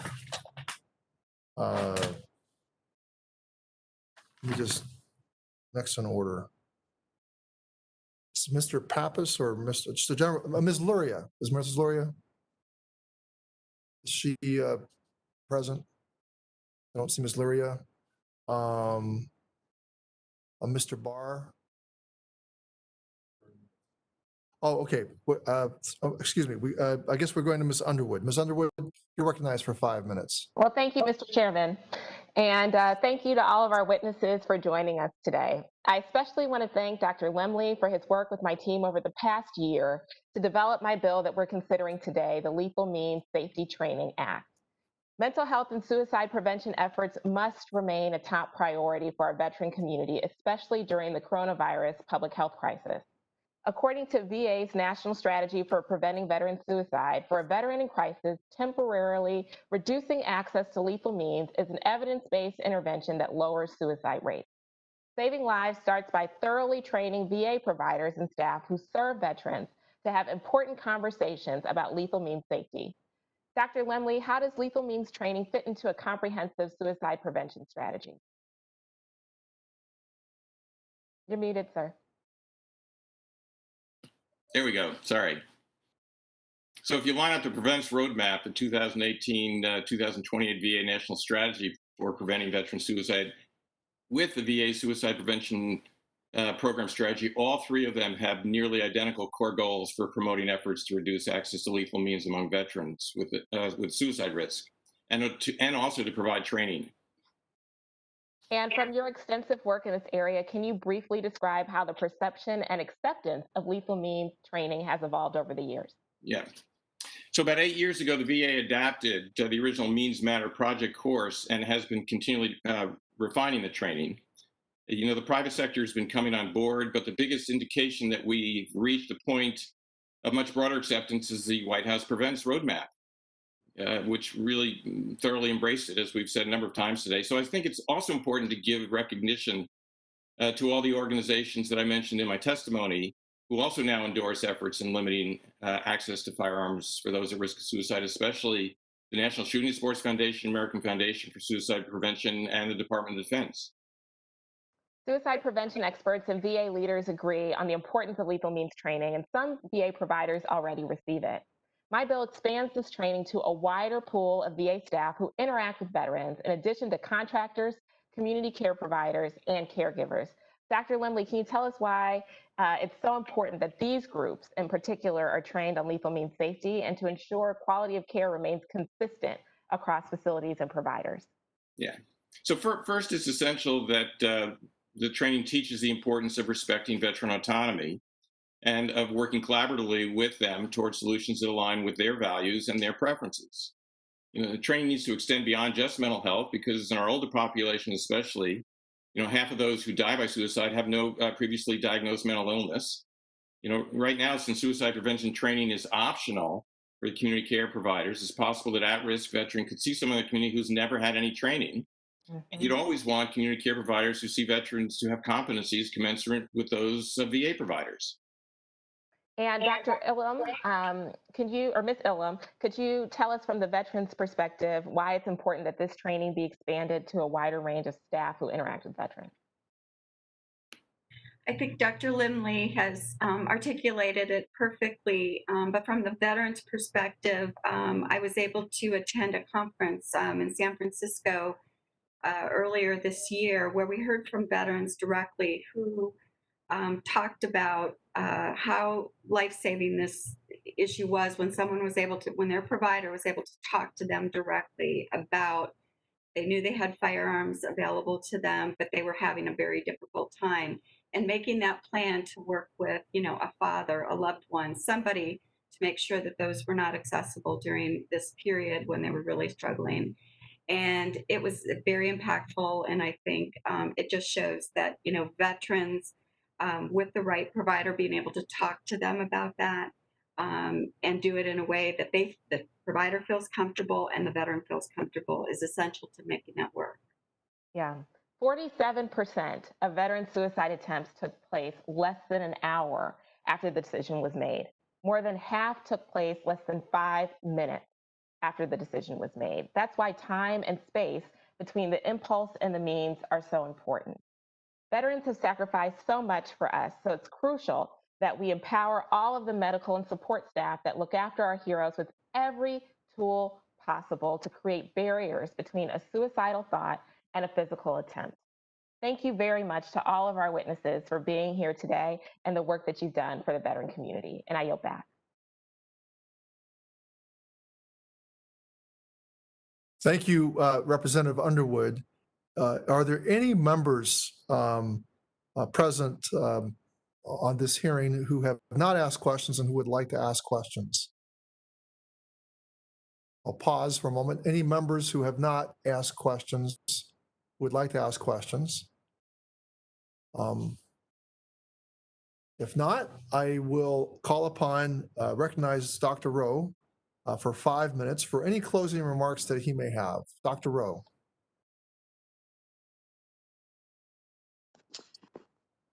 Thank you, Mr. Chairman. And I do want, if you would, Mr. Chairman, and first of all, I want to thank the kind comments of Dr. Dunn and you and others.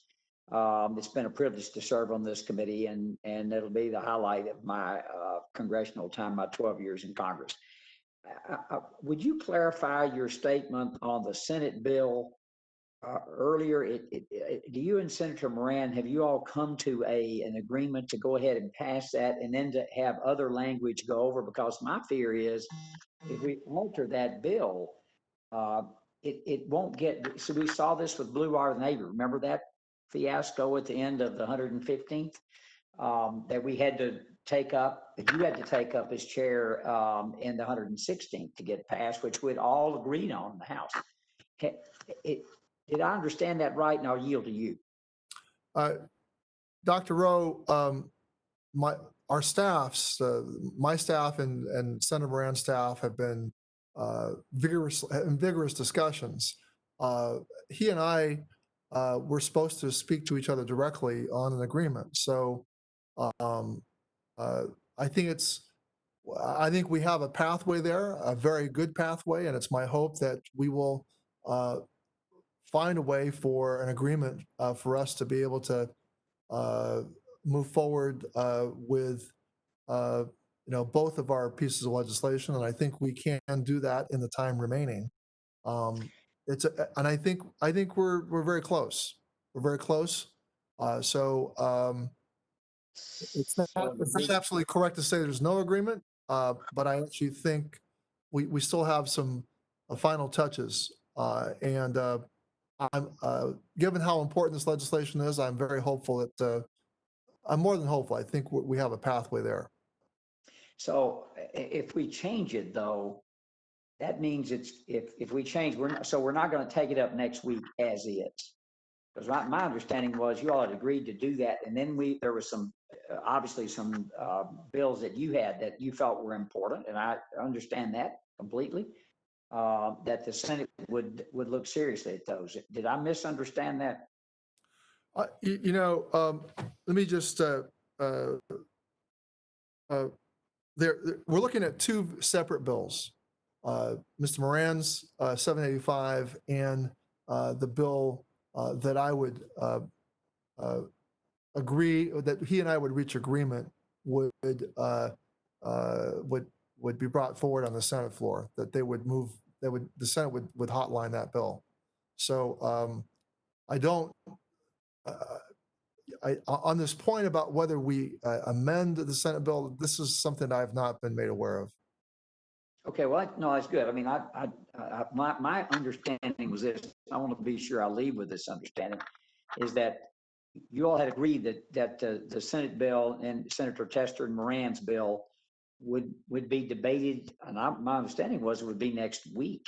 And then the issues you had, you would go ahead and you all would work those out, and then the Senate would bring them, but we'd mark them up, and then the Senate would take those up. Ranking Member Rowe, we don't intend any amendment to 785. So no change to 785, and we're looking for some reciprocity in what we propose, and I think that's where we're trying to get the final agreement on what it is will constitute, this committee's legislation, because we don't want to have to deal with objections on their side to any part of it. So that's where I say that the negotiations, I think, are getting very close. Okay. Well, I will. I don't want to take any more time. It's been a long hearing, and I appreciate the members from both sides staying around for all this. And with that, Mr. Chairman, I yield back. Well, thank you, Ranking Member Rowe, and of course, this is not your swan song, and so I'm going to, we have a couple of more things to do, and who knows what's going to happen in the lame duck. But it's certainly not too premature to sing your praises and what it's been, how great it's been to be in serving veterans. And I certainly echo Dr. Dunn's sentiment that he mentioned earlier. Now, I do recognize myself for 5 minutes for closing comments. Thank you, Dr. Rowe. Thanks to our guests for appearing in front of the committee today. Thank you, witnesses. Thank you, staff, for all the work you've put into this hearing. It's been incredibly important to hear how strongly most of you agree that we need to do more than just 785, and to understand which additions your VSOs and mental health organizations see as most critical to bringing about real change. We run the very real risk of wasting our opportunity to enact veteran suicide legislation that will actually reduce suicide deaths if we bow to political pressure rather than scientific solutions. We have discussed the most promising evidence-based approaches to veteran suicide prevention today, and we have the power to enact these just as quickly as we enact 785. I challenge all of us to rise above party, to rise above political expediency, and rise to the occasion with the courage and science this tragedy demands. As former Secretary McDonald so eloquently said in referencing the West Point prayer yesterday, it is our duty to choose the harder right, not the easier wrong. All members will have 5 legislative days to revise and extend their remarks and include any extraneous material. I thank you all for appearing before us today. And if nothing else, I'm going to now say that this hearing is adjourned.